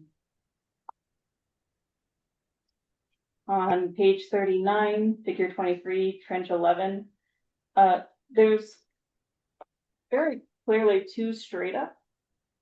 One sec, let me And pull. Which page? I would like, page 39, figure 23, for Mhm. trench 11. There's Yep. two straight up in that picture, but it's only described as having one. Let's see. Okay, I can ask them. I agree with you. Let me butt in. I would say, actually, I think I can see three straight up because the left hand wall of that excavation has 3 clearly divided straight up. Yeah. How do you want? It was dark, and then this more red, and left hand side, there's also this darker right here. Yeah, just push up a little bit. No, I guess now a little bit. There we go. 89, okay. Those are my comments, but I think I'll recuse myself from voting. Fair enough. Thank you for clarifying certain things. Member Beck,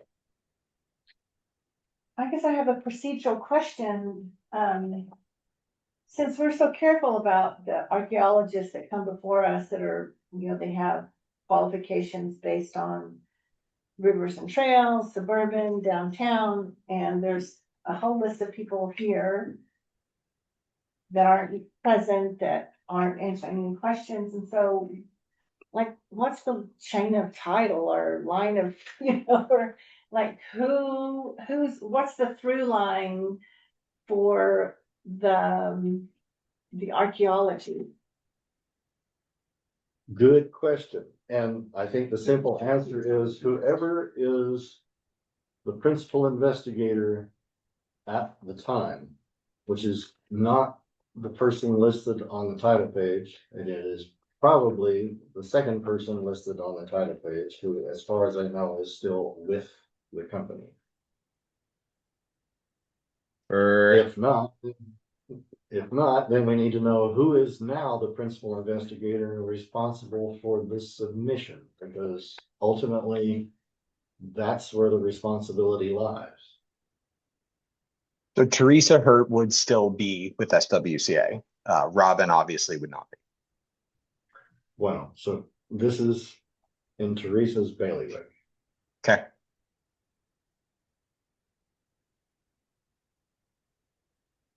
Is she listed in the downtown? Teresa, I do not believe is listed downtown. Not to my knowledge, at least. And that's okay, because she inherited this project. If someone who was listed in the downtown was present on the ground, we're okay. Okay. But still, the ultimate responsibility for the submission rests with the current principal investigator. Who is not qualified under our rules. Right. Just want to be clear. Yes, This guy. you are clear. Anything else? So I cannot see the gray lines on the page 7 on figure 5 that are abandoned. Okay. I found the others, but I didn't find the ones on the page 7. So use a different color on asphalt, perhaps, like Sure. orange or yellow. Hot pink. Something, but gray on asphalt makes Yep. no sense. Yeah, that I was confused by the trench on the other side, so I'm glad to have that clarified. The in the on page 18 in the description of the different coalition period settlements, the names used are old, like the Finn Gallery, the corner of Easter Vargas and Canyon Road. I think I know where that is.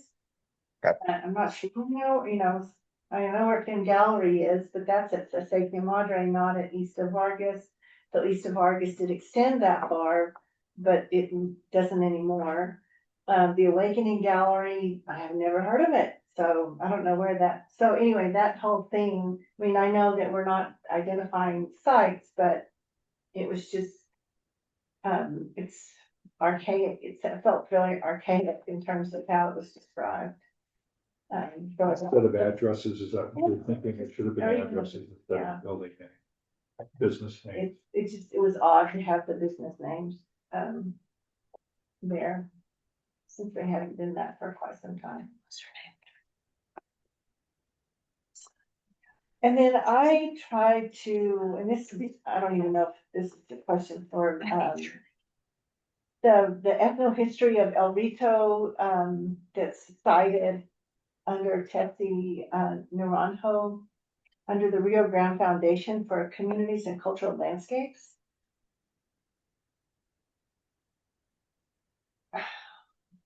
How would I find that document? I looked it up and the Rio Grande Foundation is a nonprofit, a political nonprofit. This is a different Rio Grande Foundation. Okay, This Rio Grande Foundation was affiliated with Sherry Schick and Southwest Archeological Consultants. Various people who worked for her were also active in this Rio Grande Foundation for Communities and Cultural Landscapes. And I suspect that the only place to get that is to contact Dr. Kurt Anschutz personally, and or to hope someone is minding this door at Southwest Archeological Consultants, interesting, and they could possibly provide it. okay. It was, Dr. Anschutz is very happy to share this. okay, it just happened, okay, and, I think that's, no, there's no more. On page A1, under the previous investigations within 100 meters of the project area, there was a cultural resource inventory for the Guadalupe Street reconstruction project from 1918, and I didn't think Paseo de Peralta came into being until much later. On A1, under the appendix. Yeah. Yeah, I suspect it's 1981. Yeah, Like, oh, that's interesting, yeah. let me see. She said A1. Yeah, there you go. 81, Okay. yeah, that makes more sense.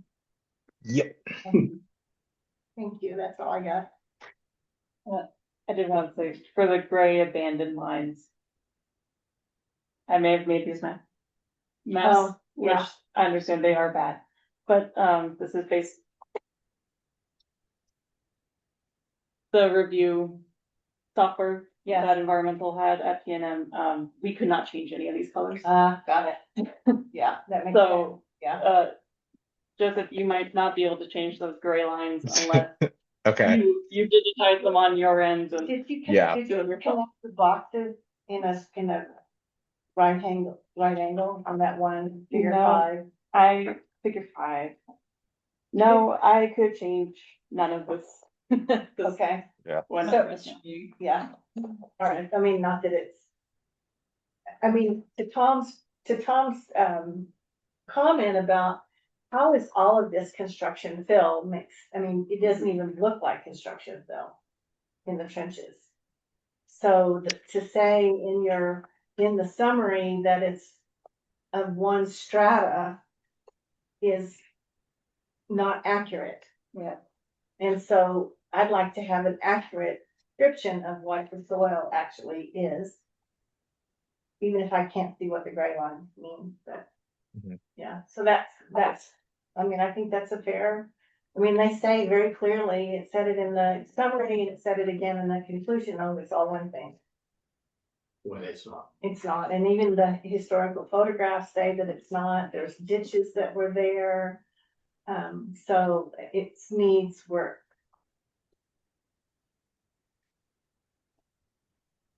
So. Okay, my apologies, because I know you weren't there. But on page 1, Yep. the third paragraph. I remember very clearly when this thing came to us as a plan and we reviewed it and commented and whatever, and I can't be 100% sure, but I do believe that Robin Cordero was sitting exactly where Member Magnuson is now, and said that he would be in the field And when I read this paragraph, I know he was in the field part of the time, but the rest of the time I'm completely unsure about. Mhm.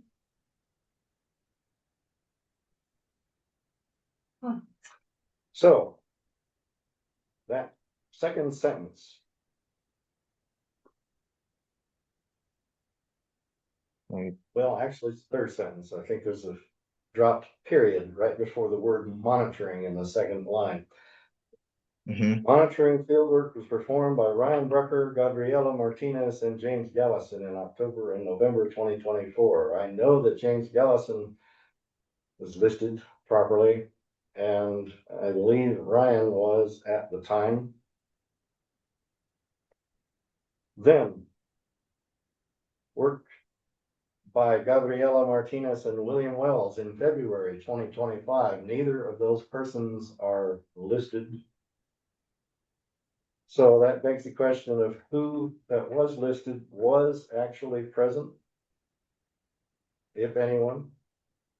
And then lastly, and by Cash Fick and William Wells in October and November 2025. Ditto, not listed. Who was in charge, who was physically present, that is listed. The statement of who, what, when, where, why, and how needs to be clear, and this thing is not clear. Okay. It goes on to say that Robin Cordero, Ryan Brucker, James Gallison, and Cash Fick served as field supervisors. Well, if Fick served as field supervisor in the absence of Cordero, Brucker, or Gallison, we need to know about that because Mr. Fick is not listed.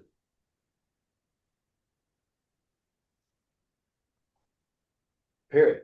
Okay. Somebody needs to dig in the records and tell us who was actually present. Okay. It needs to be painfully clear.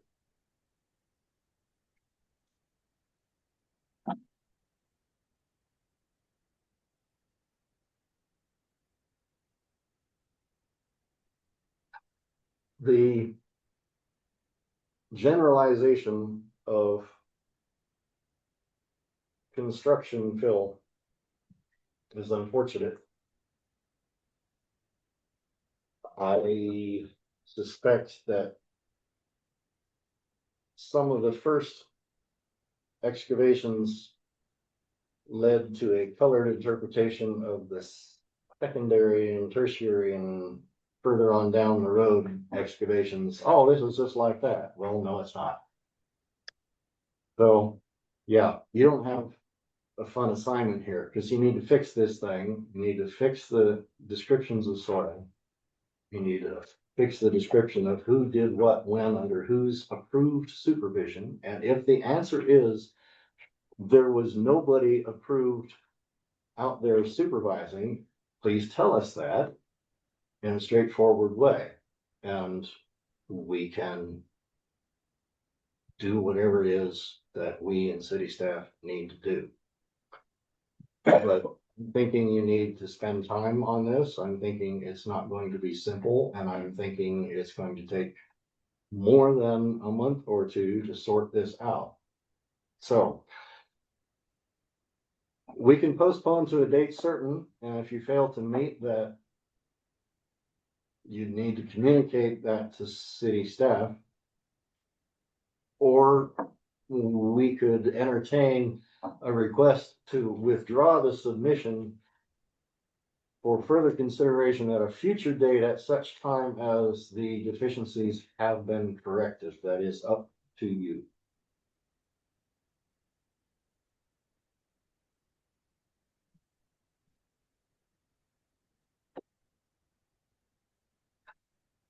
From my perspective, that makes the most sense. Which, Withdrawing. Okay, on the understanding that you're withdrawing this and will resubmit at some future date, we thank you for your forbearance and we thank you for your future efforts and we wish you good luck. And we will see it when it comes back to us. Oh, thanks. All right, we will now move on to the next case, Thank you. which is 2026-12485. SWCA agent for El Castillo Retirement Residences applicant requests approval of an archaeological monitoring report for 752 square feet of subsurface cisterns at 401 Old Taos Highway in the Suburban Archaeological Review District. We'll have a staff report. Thank you, Heather. Anything to add to this? My only point was with this staff report was that in the cultural history, it started with the Mexican period. And it seems to me that maybe in their monitoring plan, they would have done something earlier. I understand that the primary findings were from the late 1800s, but maybe they could just pop that in to have a complete report. Okay, does that make sense to you, Joseph? Does it make sense that they started with the later stuff since that's what they grabbed Well, does it and that's make what they sense saw? that Heather would like you to add some discussion? It could be relatively brief, non-emphasized, but to fill out the culture history discussion a little bit. Sure, that's very doable. Okay. Thank you. Joseph, you have the floor. Anything you want to say to add to the submittal? Not at the moment. Okay, thank you. Member Bechtel.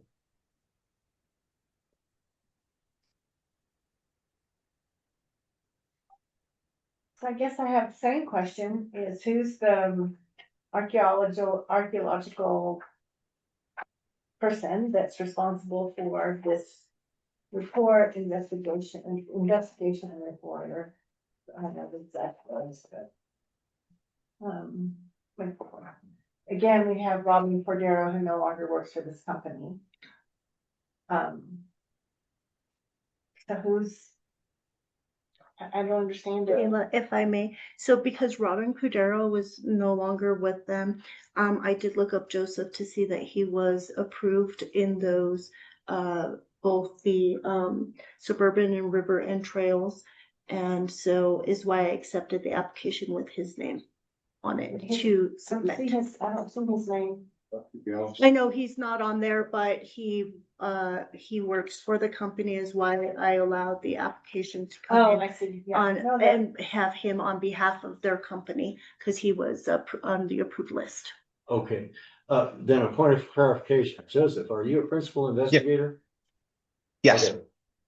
So that answers the question. For this one, not Teresa, but Joseph is responsible for, His name doesn't show up on this report. right. Okay. Okay. Was it really 2023 that the monitoring was found to not be, or when this project started, 2023? Yes, I believe so. Okay. And it was a stop work order. Stop They work. just started it, yeah.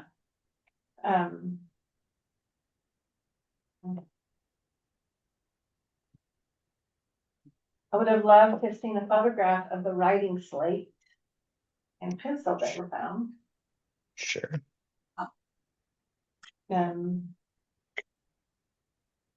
I don't know, I know you didn't include everything, but it would have been nice. I appreciated that there were the expectations,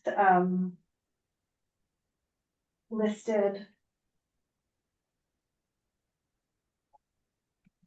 But you do, to maybe Heather's point, you do talk about that, within deeper substrates, there could be archaic periods, materials from those times, even though you didn't find them. And then,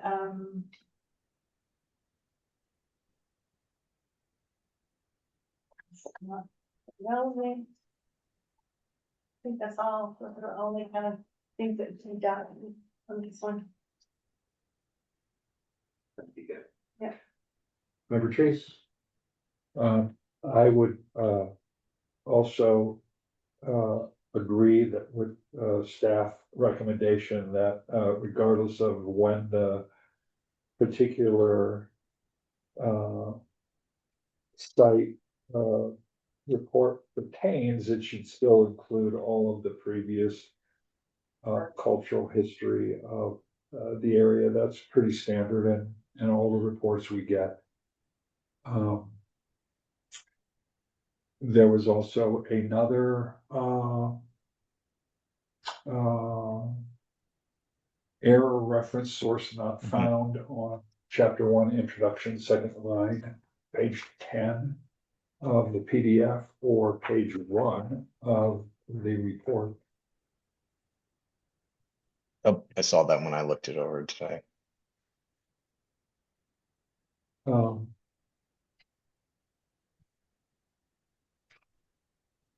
I think it's,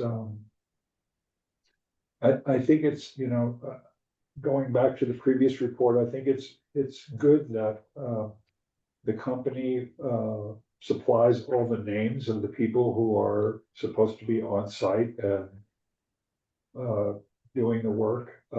They do that at the bottom of page 1 as well. And, I guess we just hope that the people that are supposed to be field supervising, they are actually doing that field supervising on the day that work is being done. Otherwise, that's all I have for this one. Thank you, Tom. Member Magnuson. Yes. Okay. So comments I have, on page 1. Okay, second to last paragraph. Third line, NIMCRIS activity 45531 is the survey of the Aquifer Bridge area for channel restoration from 1994 by the Forest Service and not Mhm. the Abbott excavations. Okay. On page 14 in the methods, second paragraph, the measurements for the test units provided in paragraph 2 do not match the measurements of the more detailed test unit descriptions. The South Pit test unit is described as, in the detailed description, as a 1 meter by 0.7 meter test unit screened through 1/4 inch, where in your methods you say it's a 1 meter by 1 meter and screens through 1/8 inch mesh. Then the North Pit test unit in the detailed description is described as a 50 centimeter shovel test pit, not a test unit, with no specification of the screen used, while in your methods you say it's a 2 meter by 50 centimeter unit, screened through 1/8 inch mesh. That's pretty significant discrepancy. Page 41, in the first paragraph, second line, of chapter 6, La Sequoia is spelled wrong. You said 41. Yes. And then, page 50, first paragraph, first line, La Sequoia is 2 words. And then page 50, paragraph 3, second line, it should be associated ash dumping appears to have occurred instead of to occurred. Additionally, I would like to see maps showing the excavations placed within the LA 181501 site boundaries with point located artifacts if possible. Can you say that one more time? I would like to see a site map of LA 181501 with excavations shown within it. And if it's possible, also include the point located artifacts. 051. Yes. I think you said 501. 181501. Is that not the number? Oh. I Yeah, see. it's 181051. Yeah, I typed it wrong. Just transposed a few. Yes, thank you.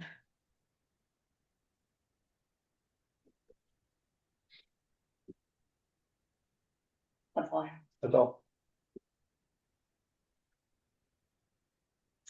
Um.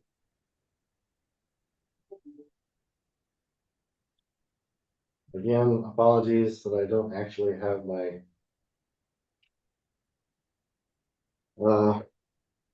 packet. There seems to be some variation in how Dr. Abbott's name is spelled. For the record, Alicia Abbott is 2 B's and 2 T's. Search everywhere in both reports and fix accordingly. Okay. The business name that is sometimes referred to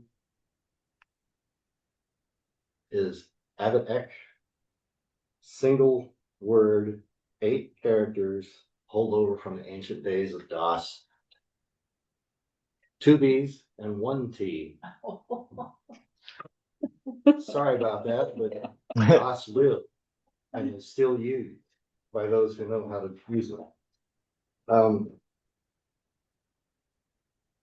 And apologies that there's nothing in the record for the investigations at La Sequoia, but this is what happens when your client waltzes on you and leaves you in arrears for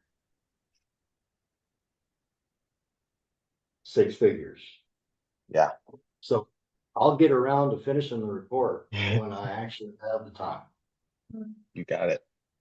because I'm paying myself out of my retirement to do it. So suffice to say that your project area is well away from anything directly associated with that cemetery. It's on the opposite side of the old school building that sat between the south cistern pit and the cemetery. So you're safe in that regard.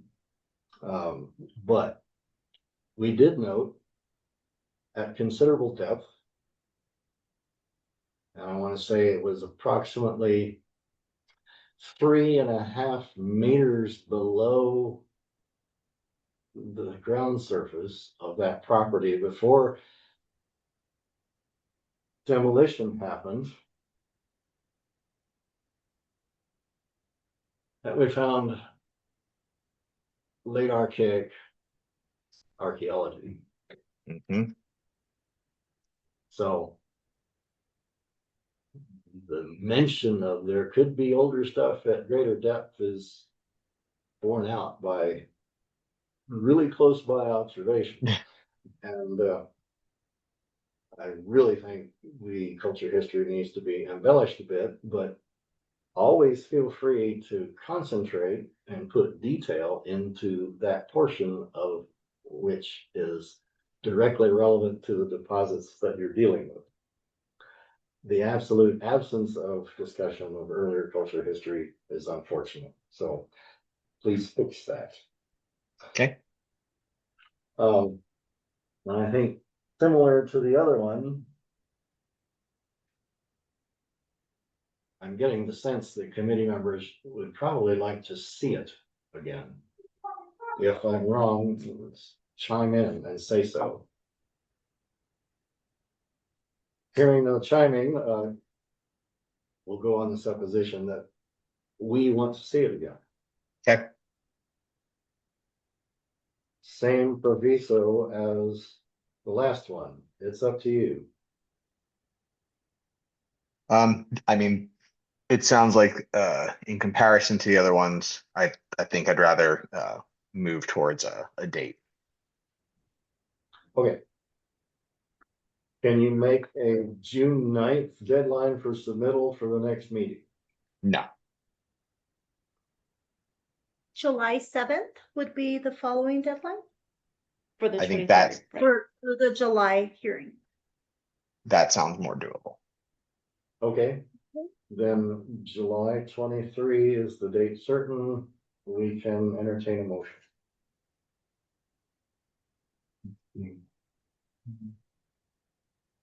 In the case of 012485, the committee will reconsider On, We will we postpone. will postpone the consideration of the report until July 23rd. Moved and seconded. All in favor signify by saying aye. Aye.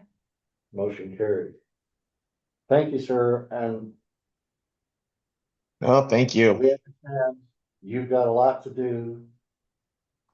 And we look forward to seeing the repaired product. You got it.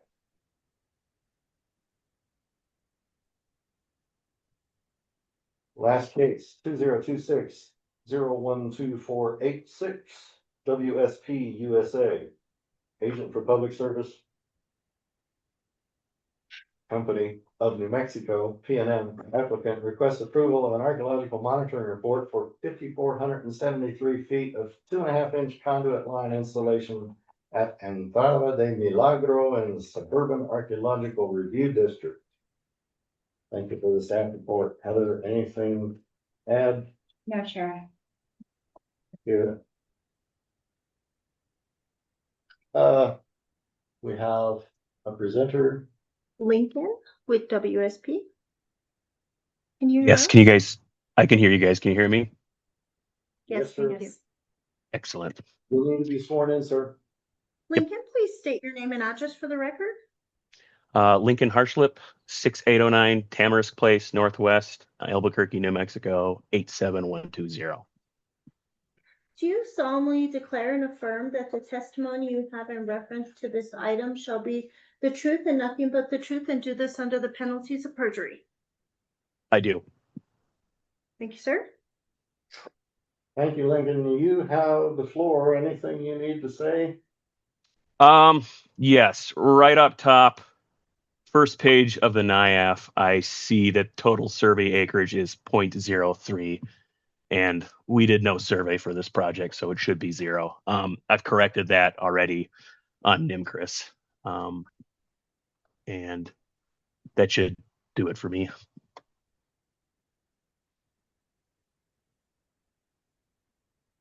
Okay. Then we will move to committee members. Member Madison. I'm going to again provide comments, but recuse myself since I was also responsible for this project. So in the introduction, I think it would make more sense if it had been written in the past tense, simply describing completed activity. Yeah, got it. Intro. Change that. Yeah. On page 8, the vegetation section, make sure you consistently italicized your Latin names. Some are like Hyamale is half italicized, and then the primrose Latin name isn't italicized at all. Also, Yep. in paragraph 3 of the of page 8, you include some invasive species in your native species list, like kochia and Russian thistle. So, Okay, take that out. dandelion, not native. On page 17, as Jarek mentioned earlier, paragraph 2, first line, Abedeck is spelled Abboteck.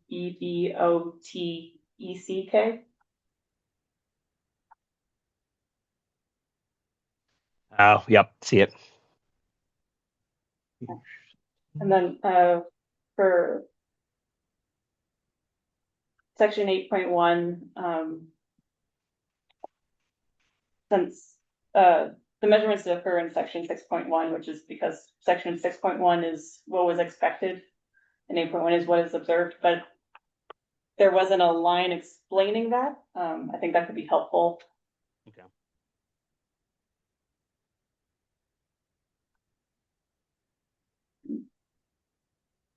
And then on page 38 in your references, Alicia Abbott's last name is spelled Abbott. Okay. Same mistake, yeah.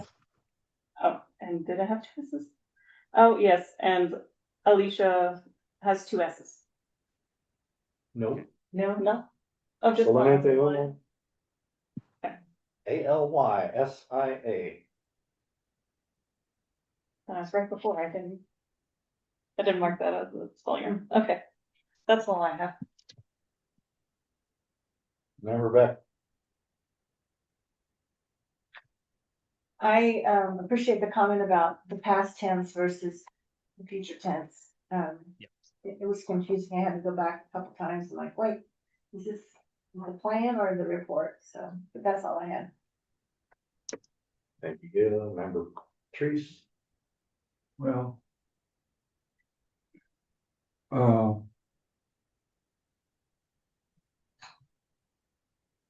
I had a problem with, a paragraph, the last paragraph on page 14 of your report. It kind of goes in a circle with the dates. And, I kind of feel like if you start talking about 1862, you should continue talking about 1862 until you're ready to go on to 1863. And that's not the way this paragraph is written. So it's hard for, I read it like 4 times. It's just hard to follow. And you mentioned something called the Navajo Removal Act of 1863, and I have no idea what that is. I looked it up in several different ways to figure out if it was a territorial order, if it was a US congressional order. I couldn't find anything. So I see it has a citation, but I still don't know what that is. If it's something that the Army did on their own under the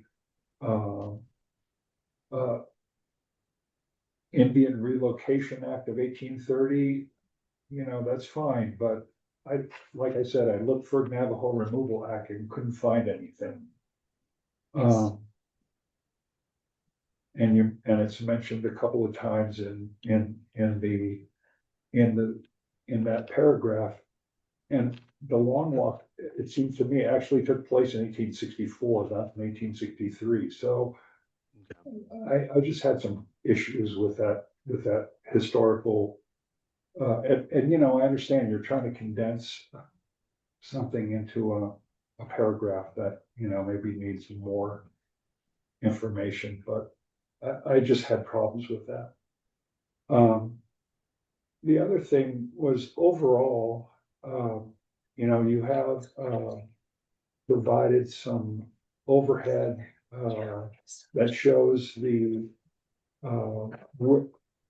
different boring episodes, and they're referred to in the report as section blah blah blah blah blah, and on the overhead view they're referred to as WO blah blah blah blah blah.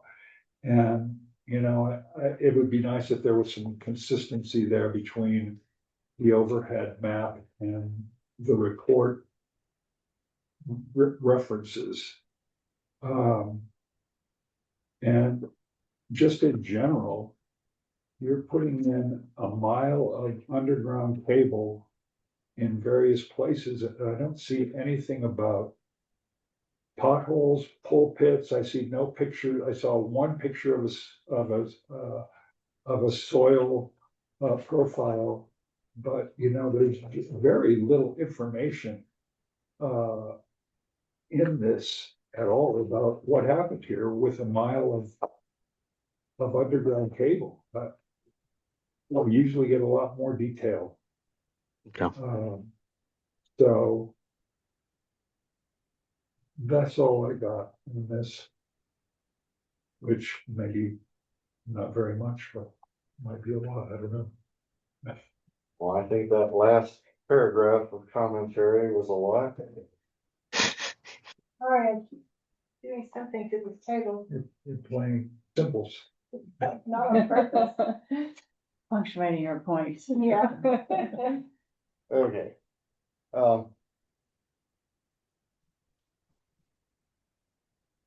y'all had your message? I have had my share. Okay. I think everybody's under James.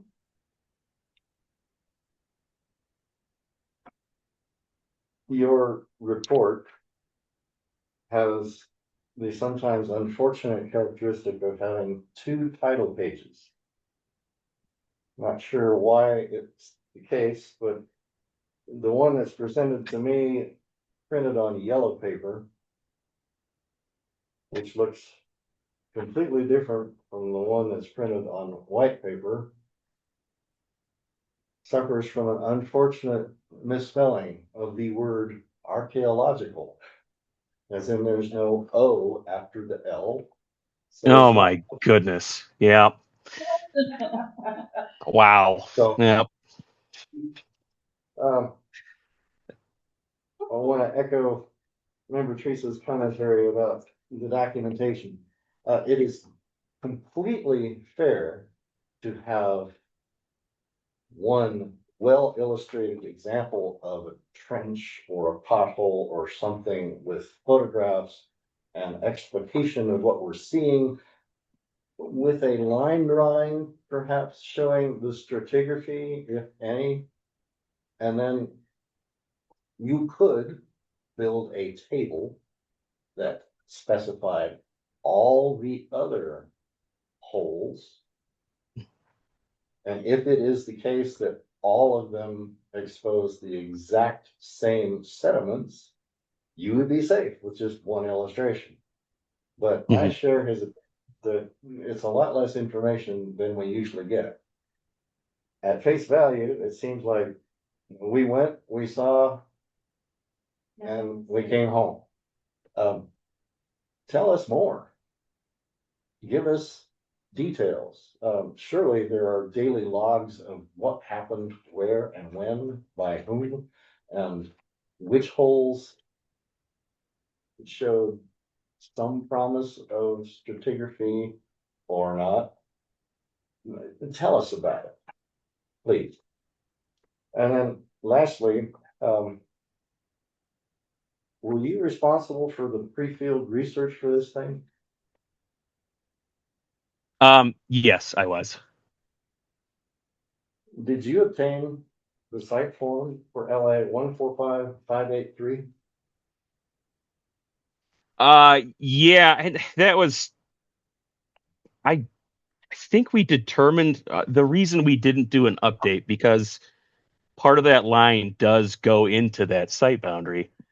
Um, I think we determined that the site had been destroyed and that a site update was not needed. At least that's what I remember from the original plan. But yes, we did have the LA form. We looked at it. We included it in this, both the plan and the plan report and the results report. But we did not Site technically form? update it. The site form is in this document? No, no, it was not included in the report. Okay. Was the site form included in the plan? I don't believe so. Okay. The reason I'm asking is because it is the case with legacy projects depicted in NIMCRS. Sites are unfortunately rendered as circles that have some nebulously defined relationship to the longest dimension of the site. And if you look at the NIMCRS map, it looks very much like the project area extends into the site, but only from the perspective of the NIMCRS map server. When you look at the actual site map, the site ends short of where your maps depict the beginning of your project area. Therefore, it doesn't seem to add up that the project area is within the site boundaries because the two seem to disagree. Secondly, someone in the not too distant past visited this piece of property and looked at it and said, oh yeah, the site's destroyed. Well, I'm a nosy SOB and I went down there about 6 months ago because I was coming back from humiliating myself on a certain golf course that's out in that vicinity. And I stopped, and it's still there. Looks just like it did when I last saw it in 2005. Somebody did drag something all over that piece of property and obliterate what was fairly clearly defined terracing and a drainage ditch, but they're still there. All that just to be a pain in the rear, because the site is not eligible and we don't have to worry about it. But my point is, some loose ends seem to be dangling. The site is not in your project area. Well, this report says it is. No need to do an update because it's not in your project area. And if it indeed had been destroyed to the point of not being able to see it, given the time of year and the conditions under which you observed it, fair enough, say we couldn't find it, but I didn't see a statement to that effect either. So if you say it's in, you should talk about it. If you say it's not in, you don't need to talk about it.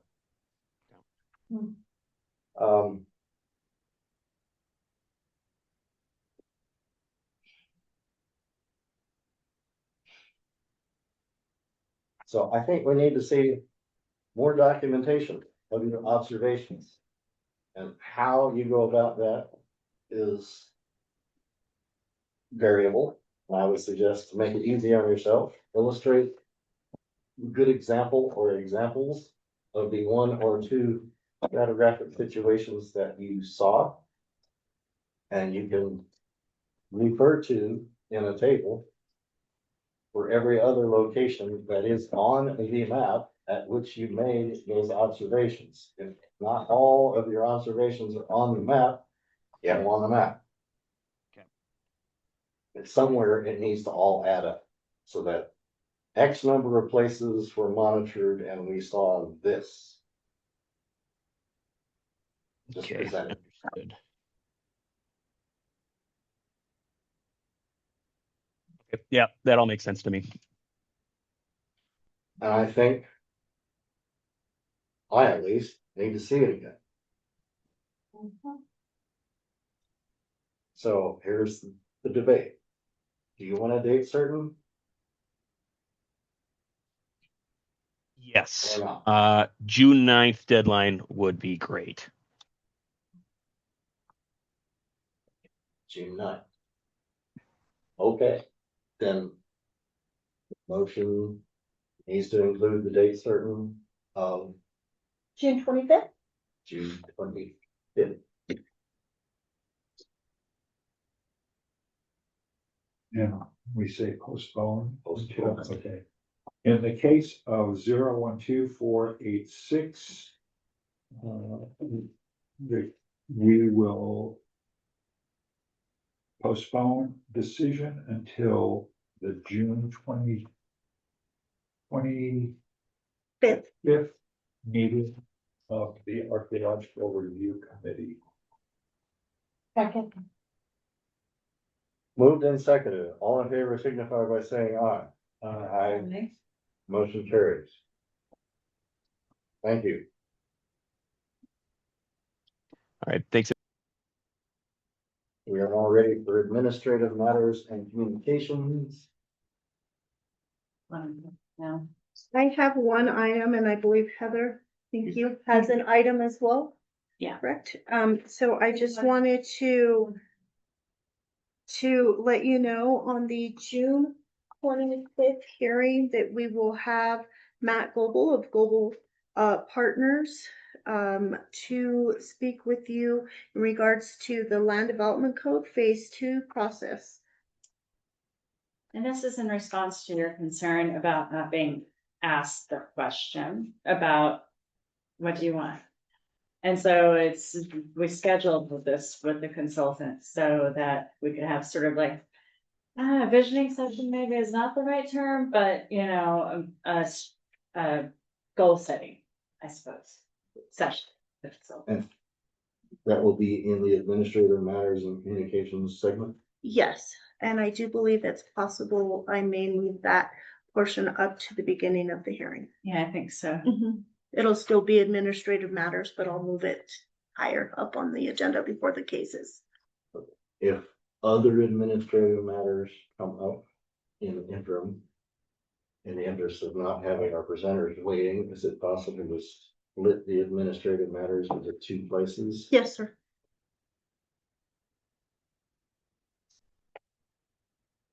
Okay, Heather? Matt? Next is in response to the committee's request, I have a quote here from SWCA for the mapping of the trench that was over at George O'Keefe and in our sense that it could extend. And so I'm sorry, the printer defaults to grayscale now. I guess the city's getting cheap, but was always. But anyway, there were three options, right? So inclusive of Grant Avenue is one of the options, including that space in front of the county building as well is another option. And then Johnson Street to just past the George O'Keefe Museum.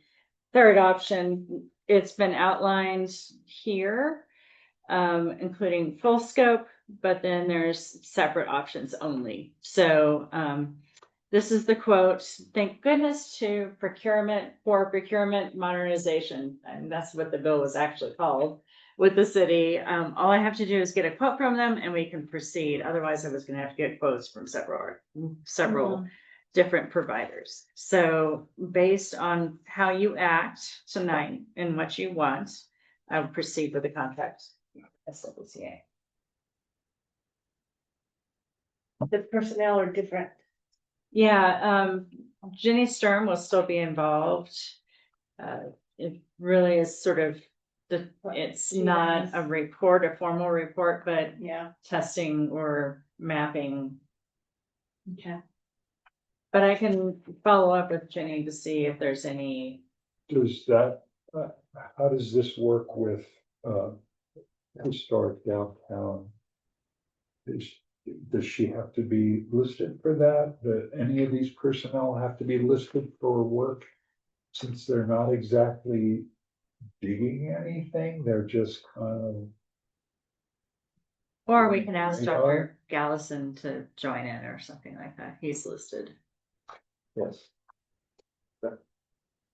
James Gallison is listed for the historic downtown. But as you say, they're not actually digging, they're just doing geophysical assessment.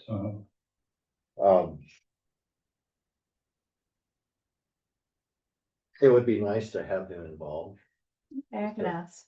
tie it up, and given the personnel list. Adam Cordero, Yeah, this is an older quote.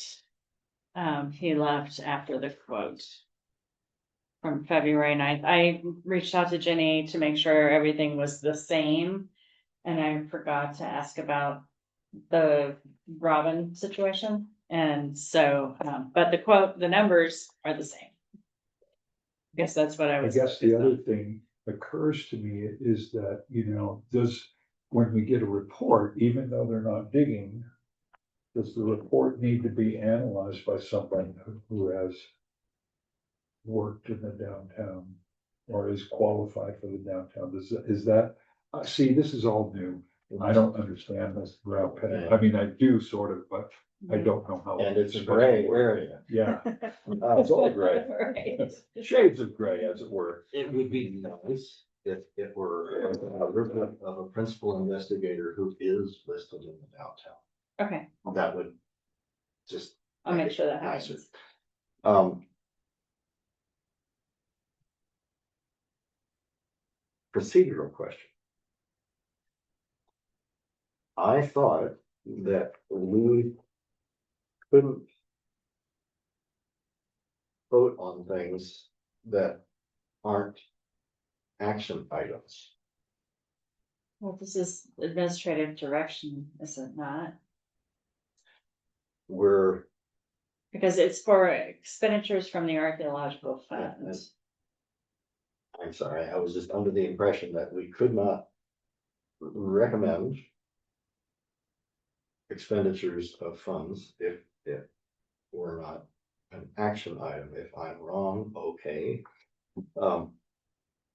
But on the other hand, it's not an action item, so I don't think we're voting on it. We're going to try to come to a consensus opinion.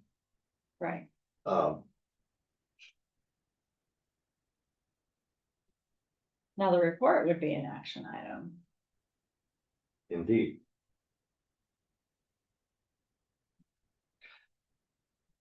Or maybe not, because it's not submitted for compliance with city code.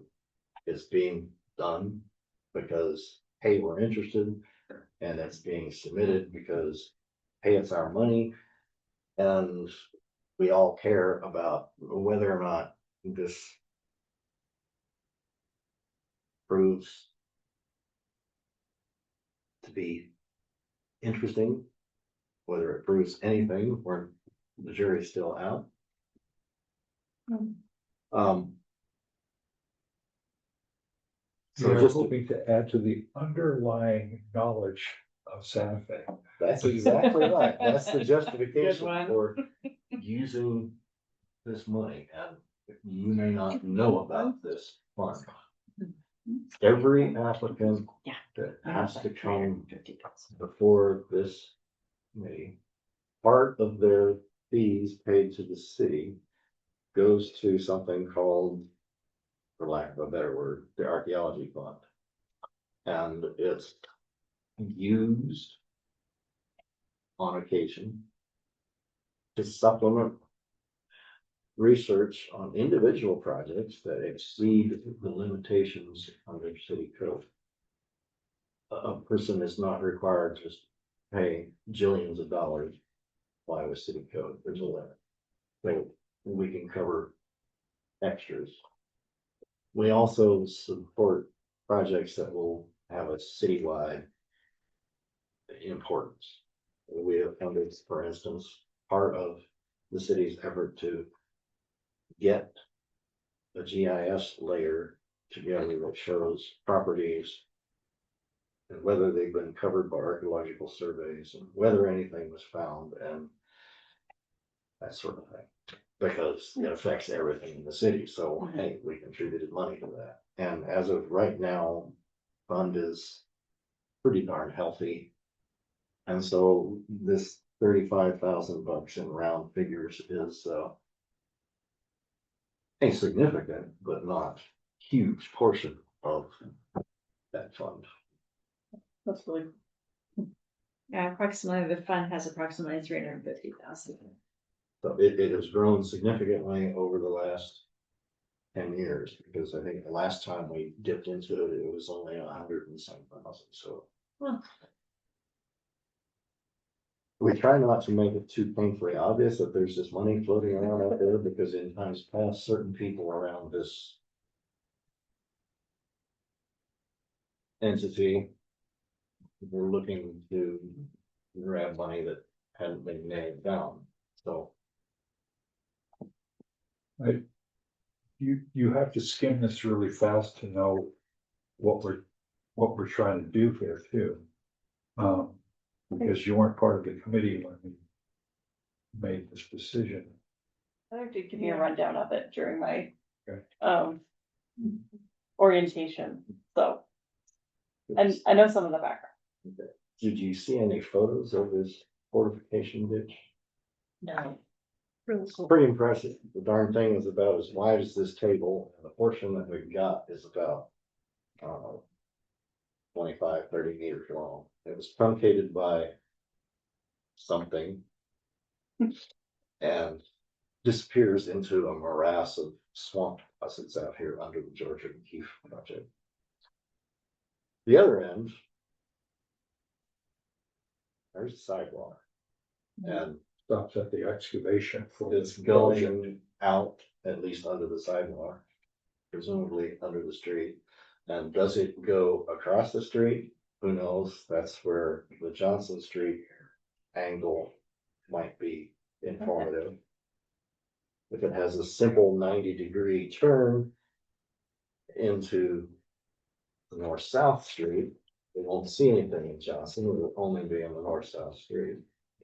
If it has a complex corner, sometimes embellished with bastions, that's where the property in front of the county building come into play. And then Shelby Street is the opposite side of the Georgia O'Keeffe thing. If this was a straight line as far as Shelby Street, we could pick it up over there on the opposite side of the swamp and Sure. outside the construction footprint of Georgia O'Keeffe. If it turned and went somewhere else, which it may very well have, we won't see it under Shelby. Sharon, Sheridan? Sure. Sorry. for 3 letters. Okay. I had a question about the assumptions. It says the cost estimate does not include a traffic plan. Would the city be able to provide Yeah, traffic it would be management? sort of an in-kind contribution they would have to pay for use. Okay. Great. No, we did. So make sure that didn't suddenly pop up as a cost. And we might be able to take advantage of the fact that Georgia O'Keeffe is there already and they have a traffic plan. Because they're under construction on the site, so just might be Okay. collaborating with them on their permit. Okay. Sort of piggyback. I just wish they paid for it. Well, the smart money would have said yes, and what else can we do? But there's a dearth of smart money. So the question is, do we want to spend $35,000 on something that may or may not tell us what value, but in theory, they know the fingerprints of this in GPR. And so even though the street is all bollock stuff and paved and all that crap, they should be able to filter out the noise and see something at the appropriate depth, because we know the depth. It's most exactly 2 meters below the pavement. I'll send you the reports that, the intermittent reports that Robin provided to us over the excavation, and just so that you can know. They're not super detailed, but it's interesting, right? Just a couple of pictures, Yeah. because it was no small thing. They It's a big deal. dug a ditch and they put in posts and they put stone in the bottom, and there's stairways leading in and out of this thing. It's And they found gunflits in the trench too. Very cool. Well, I am fine that we do the full thing. Like, that's the most cost effective option. People Yep. end up doing it. Yep. And if you're gonna marshal your forces to do it, you might as well do the whole And maybe we'll find other really cool things. We won't really know what they are. I was gonna say, I don't know what they are, but yeah. thing. Jamie Hoffa, although he won't be in a nice grave, it's gonna be shoved into a concrete filled drum somewhere, so. So we sort of have a go for it and a go for it and a go for it and a So, it says cost does not include, gross receipts tax. So is the city exempt or not? No, I have to, there's an in-state versus out-of-state fee, and since SWCA, it's 4%. Instead of like the full, So we're looking at another $8.75. $2,500 on top of that. yeah.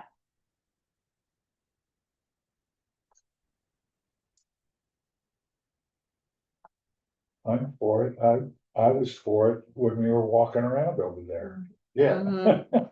I'm sorry I missed the tours. Standing in the ditch, looking at the rocks and the posts and. Where'd this go? And they also apparently built an impromptu timber crossing of the ditch. Because there's all these timbers lying there, and And the they're only good still thing they there. would do is. Right. Wow. Still very cool. So I guess consensus is, Okay, let's do the whole 9 yards. all right, I'll get them going. Oh, man, And probably, I'll let you know, next meeting when they might be finished.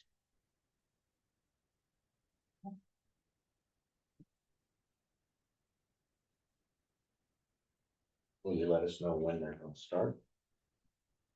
Sure. Or do they? Happy to. There's no specific date there. Now, we were talking about different times, like maybe they do it in the middle of the night or something like that, and the traffic was the less. And I'm assuming that this number assumes that it's the middle of the night, overtime. It assumes, Double yeah. overtime, whatever. Mhm. Uh, Part of Sheridan Street is closed off completely now, uh, so I don't know how far across they're gonna go on Sheridan Street, but yeah, I would imagine it would include that. They would have quoted that. Yeah, I mean, it doesn't say that, and I would like to see that. And maybe just clarify that this is an evening, the night.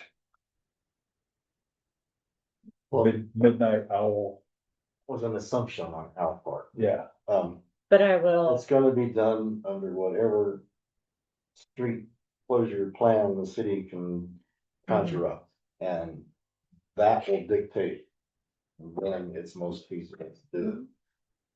So it could be in the middle of the day, just gonna close all the streets for. all Well, I'm saying is, the price gonna be different. That's what I'm saying. If I'm working in the middle of the night out there pushing something that's 25, 30 pounds, I'm gonna get paid extra. especially if there's nobody blocking the street, you know. Yeah. Most people drive it. The other reason that nighttime is good is there aren't large, heavy metallic objects traveling Yeah. in the neighborhood. So that it's quiet electronically as well as. that makes sense. I'll make that clarification and ask Dr. Gallison to be involved. So sort of be the. Overall guy in charge, and I'll bring it to you. Yeah, and I'll let you know when they're planning on starting. Having observed it, I don't want to observe it. And they would just assume I wasn't there to observe it, because I'd just be underfoot. So, just knowing is. Sure. And that's it. Okay, committee members, here's where you get to bring stuff up that's either burning a hole in the heart or the front of your brain, or you just need to tell us about your schedule. Because life is complicated. Yeah, I would like to get some guidance on utility maintenance with regards to the 25 feet rule for archaeological sites in historic downtown. I was wondering if it would be possible, at least in my position at gas company, to write a general monitoring plan at the beginning of each year that would list as many maintenance projects as I know of, with the appropriate background research of what they might be impacting. But with the agreement that it would also cover any unexpected maintenance that comes up. And that with the caveat that in the monitoring report, there would be the full presentation of the background research that does happen prior to monitoring. Since you wouldn't be able to get to see that beforehand. I wanted to see what you all thought.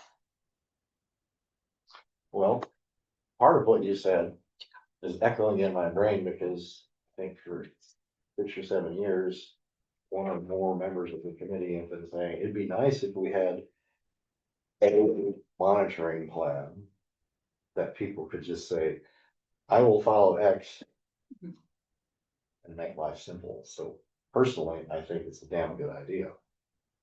And then at the end of the year, I would, at least for my position, other utilities, if they're interested, can do the same. I would write a report that would summarize everything, like, so it would just be one plan, one report. You'd get a new one each year of the projects that are planned. So all monitored projects would come forth in one report at the end of the year. At least How many would be, for maintenance ones, for like line extensions, I was thinking those would be their own separate.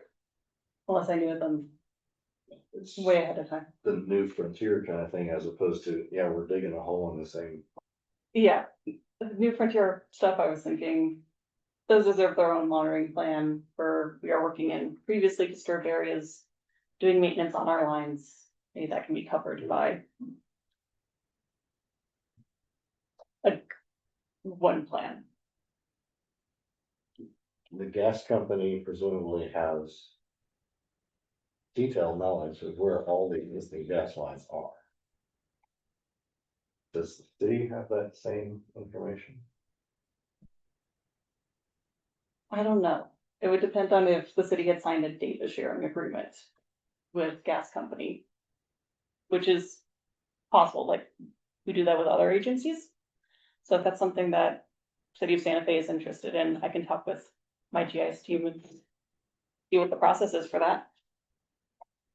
I have a question about data sharing.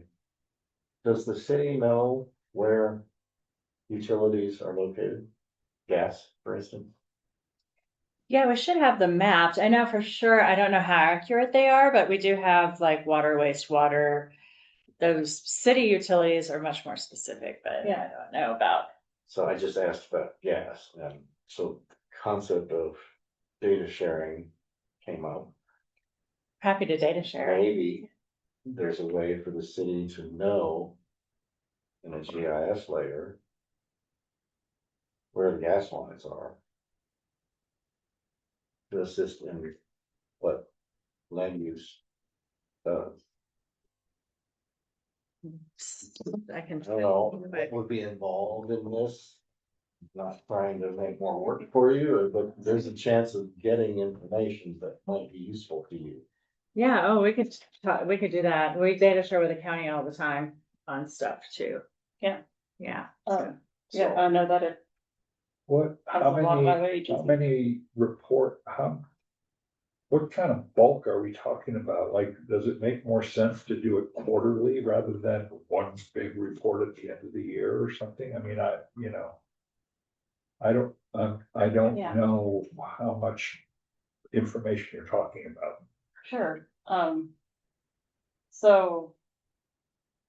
From what I've seen. But the year before I started, so. Before. This rule passed. We got permits for installing anodes on, I think, doing 8 anode installations. And those What?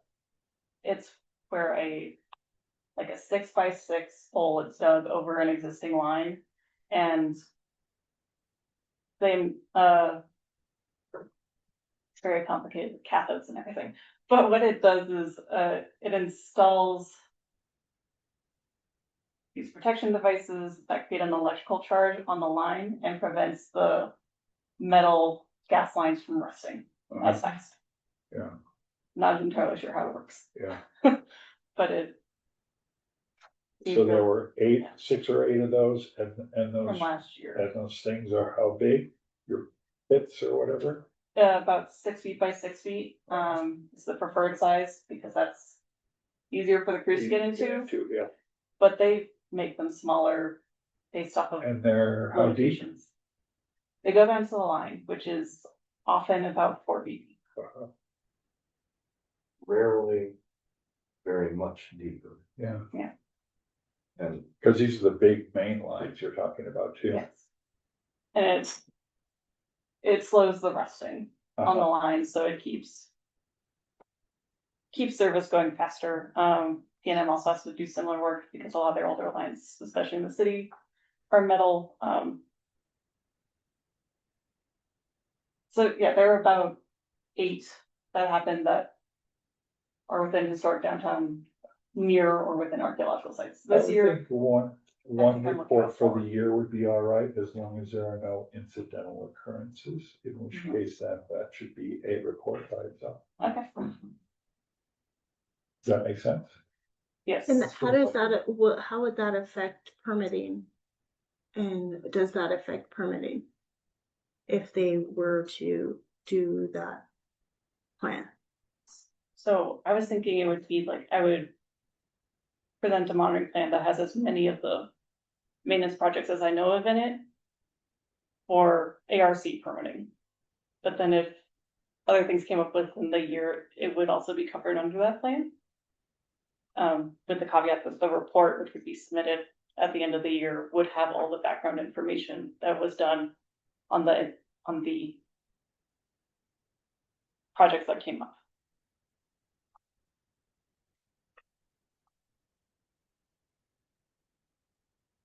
We don't have any gas, but we do have all the city utilities plus fiber randomly. Well, I'll talk with our GIS team. Yeah, that would be great. electrolysis is a nasty thing. Testimony. Yeah. 2 days ago, toilet seat almost fell off because electrolysis around toilets is a very big deal. It eats the metal fastenings that bolt the hinge to body, and just sheared bolts Is that, just because of electrolysis. You can see the line. Got bright grass, green, it's break. On the other side, it's green and bright grass. The electrolysis focuses at the points of junction. So if you've got things fastened together with threads or clamps, right there is where all hell breaks loose with the electrolysis. Yeah. So a little electrical charge to disperse that. Hopefully nobody goes up in flame with the first gas line. So this sounds okay to me, but a lot of it has to do with what city staff can deal with. The questions of permitting and how that's your process. I mean, when someone applies for a permit to do maintenance, they have to tell you where, when, and it occasions a monitoring plan brought to this group. Right. So if at the beginning of the year, representative of the company could say, we have these 12 projects that we might get to this year. Here's where they all are, and here's the plan that will be engaged to cover those projects. It seems to me, from an outside viewpoint, that everything is simplified. It's like, oh yeah, this is on the list. Give them a- So, okay, yeah, I'm just, that's- let my brain work its process here. So am I gonna be charging you for each individual one? Is it gonna be charged as a whole? How is that done differently? Cause there are plans that are charged to each individual one, so, you know, so, and then when it goes on to permitting, they have their own different type of, you know, ways where it's like, we don't do things in different address application because it messes up, but we possibly could work something out for addressing, just have a letter for each individual address. And then we get into like kind of like the easy fiber stuff where it was like, we need to kind of like see how the first one goes and then see work out kinks, how it may go after that. You like that? You know, there's always, so, you know, I think it's a broader have to think over it to see how each division will be affected by doing that. I think these are only street cut permits though, aren't they? Yes. Yeah. So we'll have to check to see how Public Works does that, so we can, you know, locate it correctly. From the perspective of Of this archaeology. body, if we're generally okay with the thought, it seems like that creates a document, which is a basis for staff action. And we don't need to hear about projects A, B, C, or D, or E. You do. And at the end of the year, we get the grand, yeah, we monitored this stuff and we didn't find anything. But as Patrice pointed out, if there is a project and you do find something, it's a whole different deal. We're gonna need to know about it now, not later. Right. So if all of that were spelled out in a plan regarding the archaeology, I think we could be made very comfortable with that. And y'all would just be in a mode of, oh, here we're gonna do something on, let's pick Shelby Street this time. Right. And it's on the list, the address matches, well, go forth and do your other internal permitting. We don't need to see it, it doesn't need to come through here, it doesn't Right. need 3 weeks of lead time, it doesn't need. If that makes it easier for you. Yes, it doesn't, but what I'm thinking is, okay, so if we have like, each individual thing is given a case number. Okay. And associated with that address and associated with that fee. So if you're coming in for a project on Shelby Street and, you know, then you're coming in for, you know, a project on Manhattan, it's all going to be associated with that same case number. And, or if you want to associate it with different, then we have to, you know, so I don't want to miss out on all of the different fees. Yeah. So you're paying for one, but that's, you know, $800 the city's missing out on because you're doing them as a group, Yeah. you know. $800 to submit a monitoring plan? It's $100, I believe. And if you're doing 8, that's $800. So you were talking about creating a template for these maintenance projects, though. One template that could be submitted over and over again. And then, but not necessarily 8 at a time. But there might be 4 to 6 to 8 projects for the year, but you're gonna use the same template every time. But they're not all gonna be submitted all at the same time. Is that what I'm understanding? But you're gonna make the report to us. One report for 8 different projects that were submitted throughout the year using the same template. Is that what we're talking about? Yeah. So we don't lose out on $800. It's just that she has a template for the monitoring plan and it's all the same monitoring plan. And we've approved it. Yeah. I didn't hear her use the word template. It would, Actually, yeah, it she would did just be use the like, word Yeah. template once, and I'm the one that Okay. conflated it into a sort of a governing document that would be included by referral. I have no idea how the city's We'll figure out that. Yeah. fee structure works, but it just seems Yeah. to me like I want to do this. There's a question. I submit something that says, I want to do this and here's my fee. And y'all say, it's on the list. We don't need to bother the archaeology committee about it. It's approved. You're still getting your fee. Unless there's a separate fee to this committee for the consideration of that document.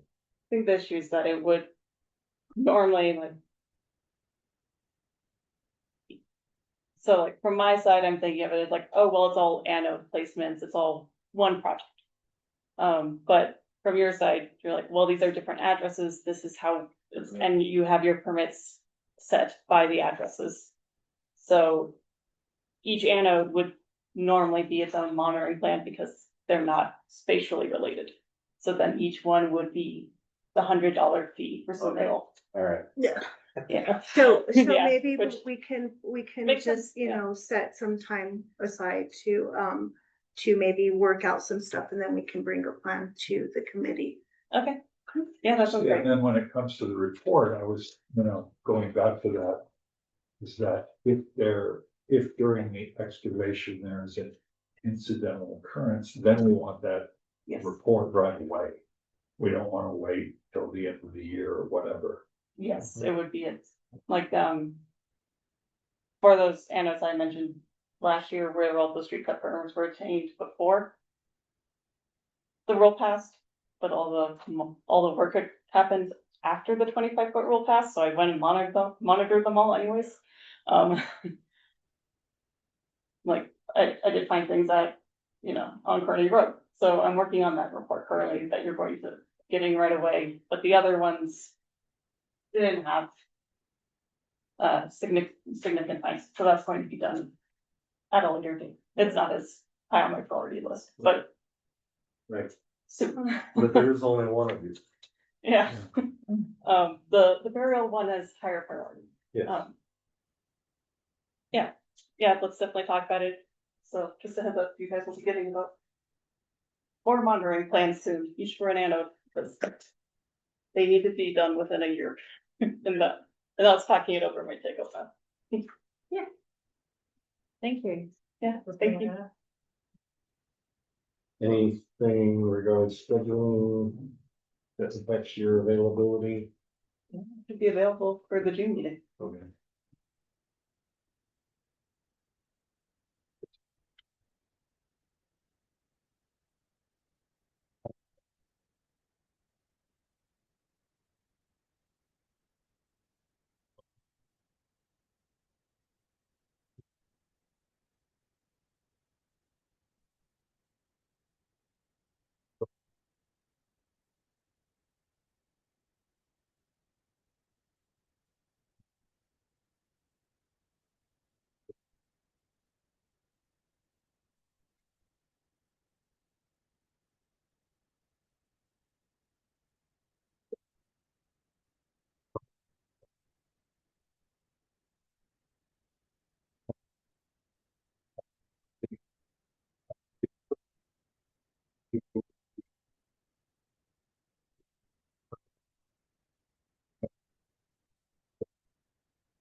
What is easy fiber? I mean, I know I missed the last meeting.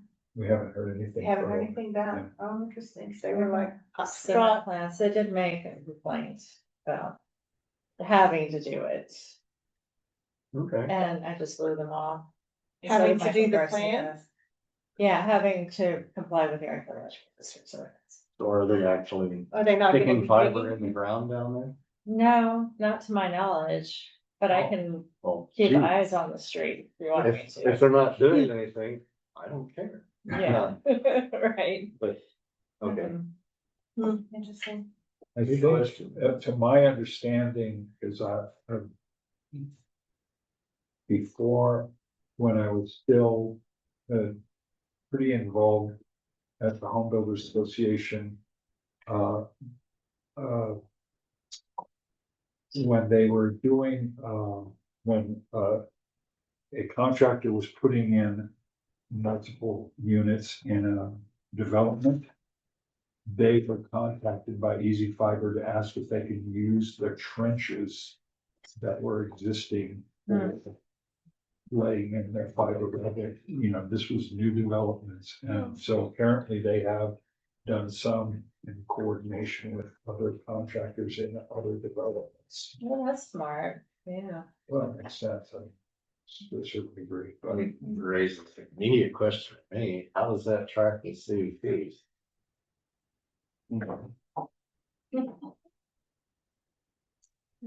Cause the number crunchers care, I don't give a shit, Right. the bean counters, they damn sure care. Mhm. So Seems throwing like something fair. in a handy trench and saying, oh, we're done, sounds a little. Mhm. Agreed. Wouldn't be the So- first time. You gonna be here? June 25th, as far as I know, I should be here. September, I'm a little dicey on it. But we got some time. A lot of water gonna come under the bridge. So, yeah, me too, I should be here, I don't know of any reason not to.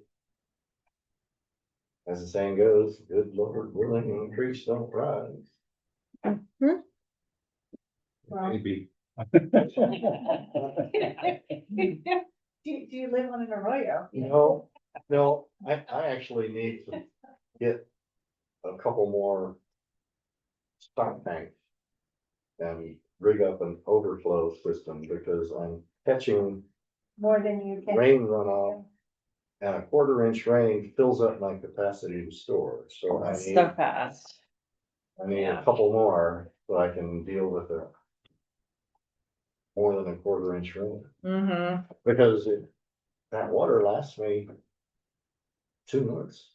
It's incredible. Watering a garden, so if I could catch 3 times the amount, I'm done for the growing season. Or I can plant more, so trying to stay away from water hogs.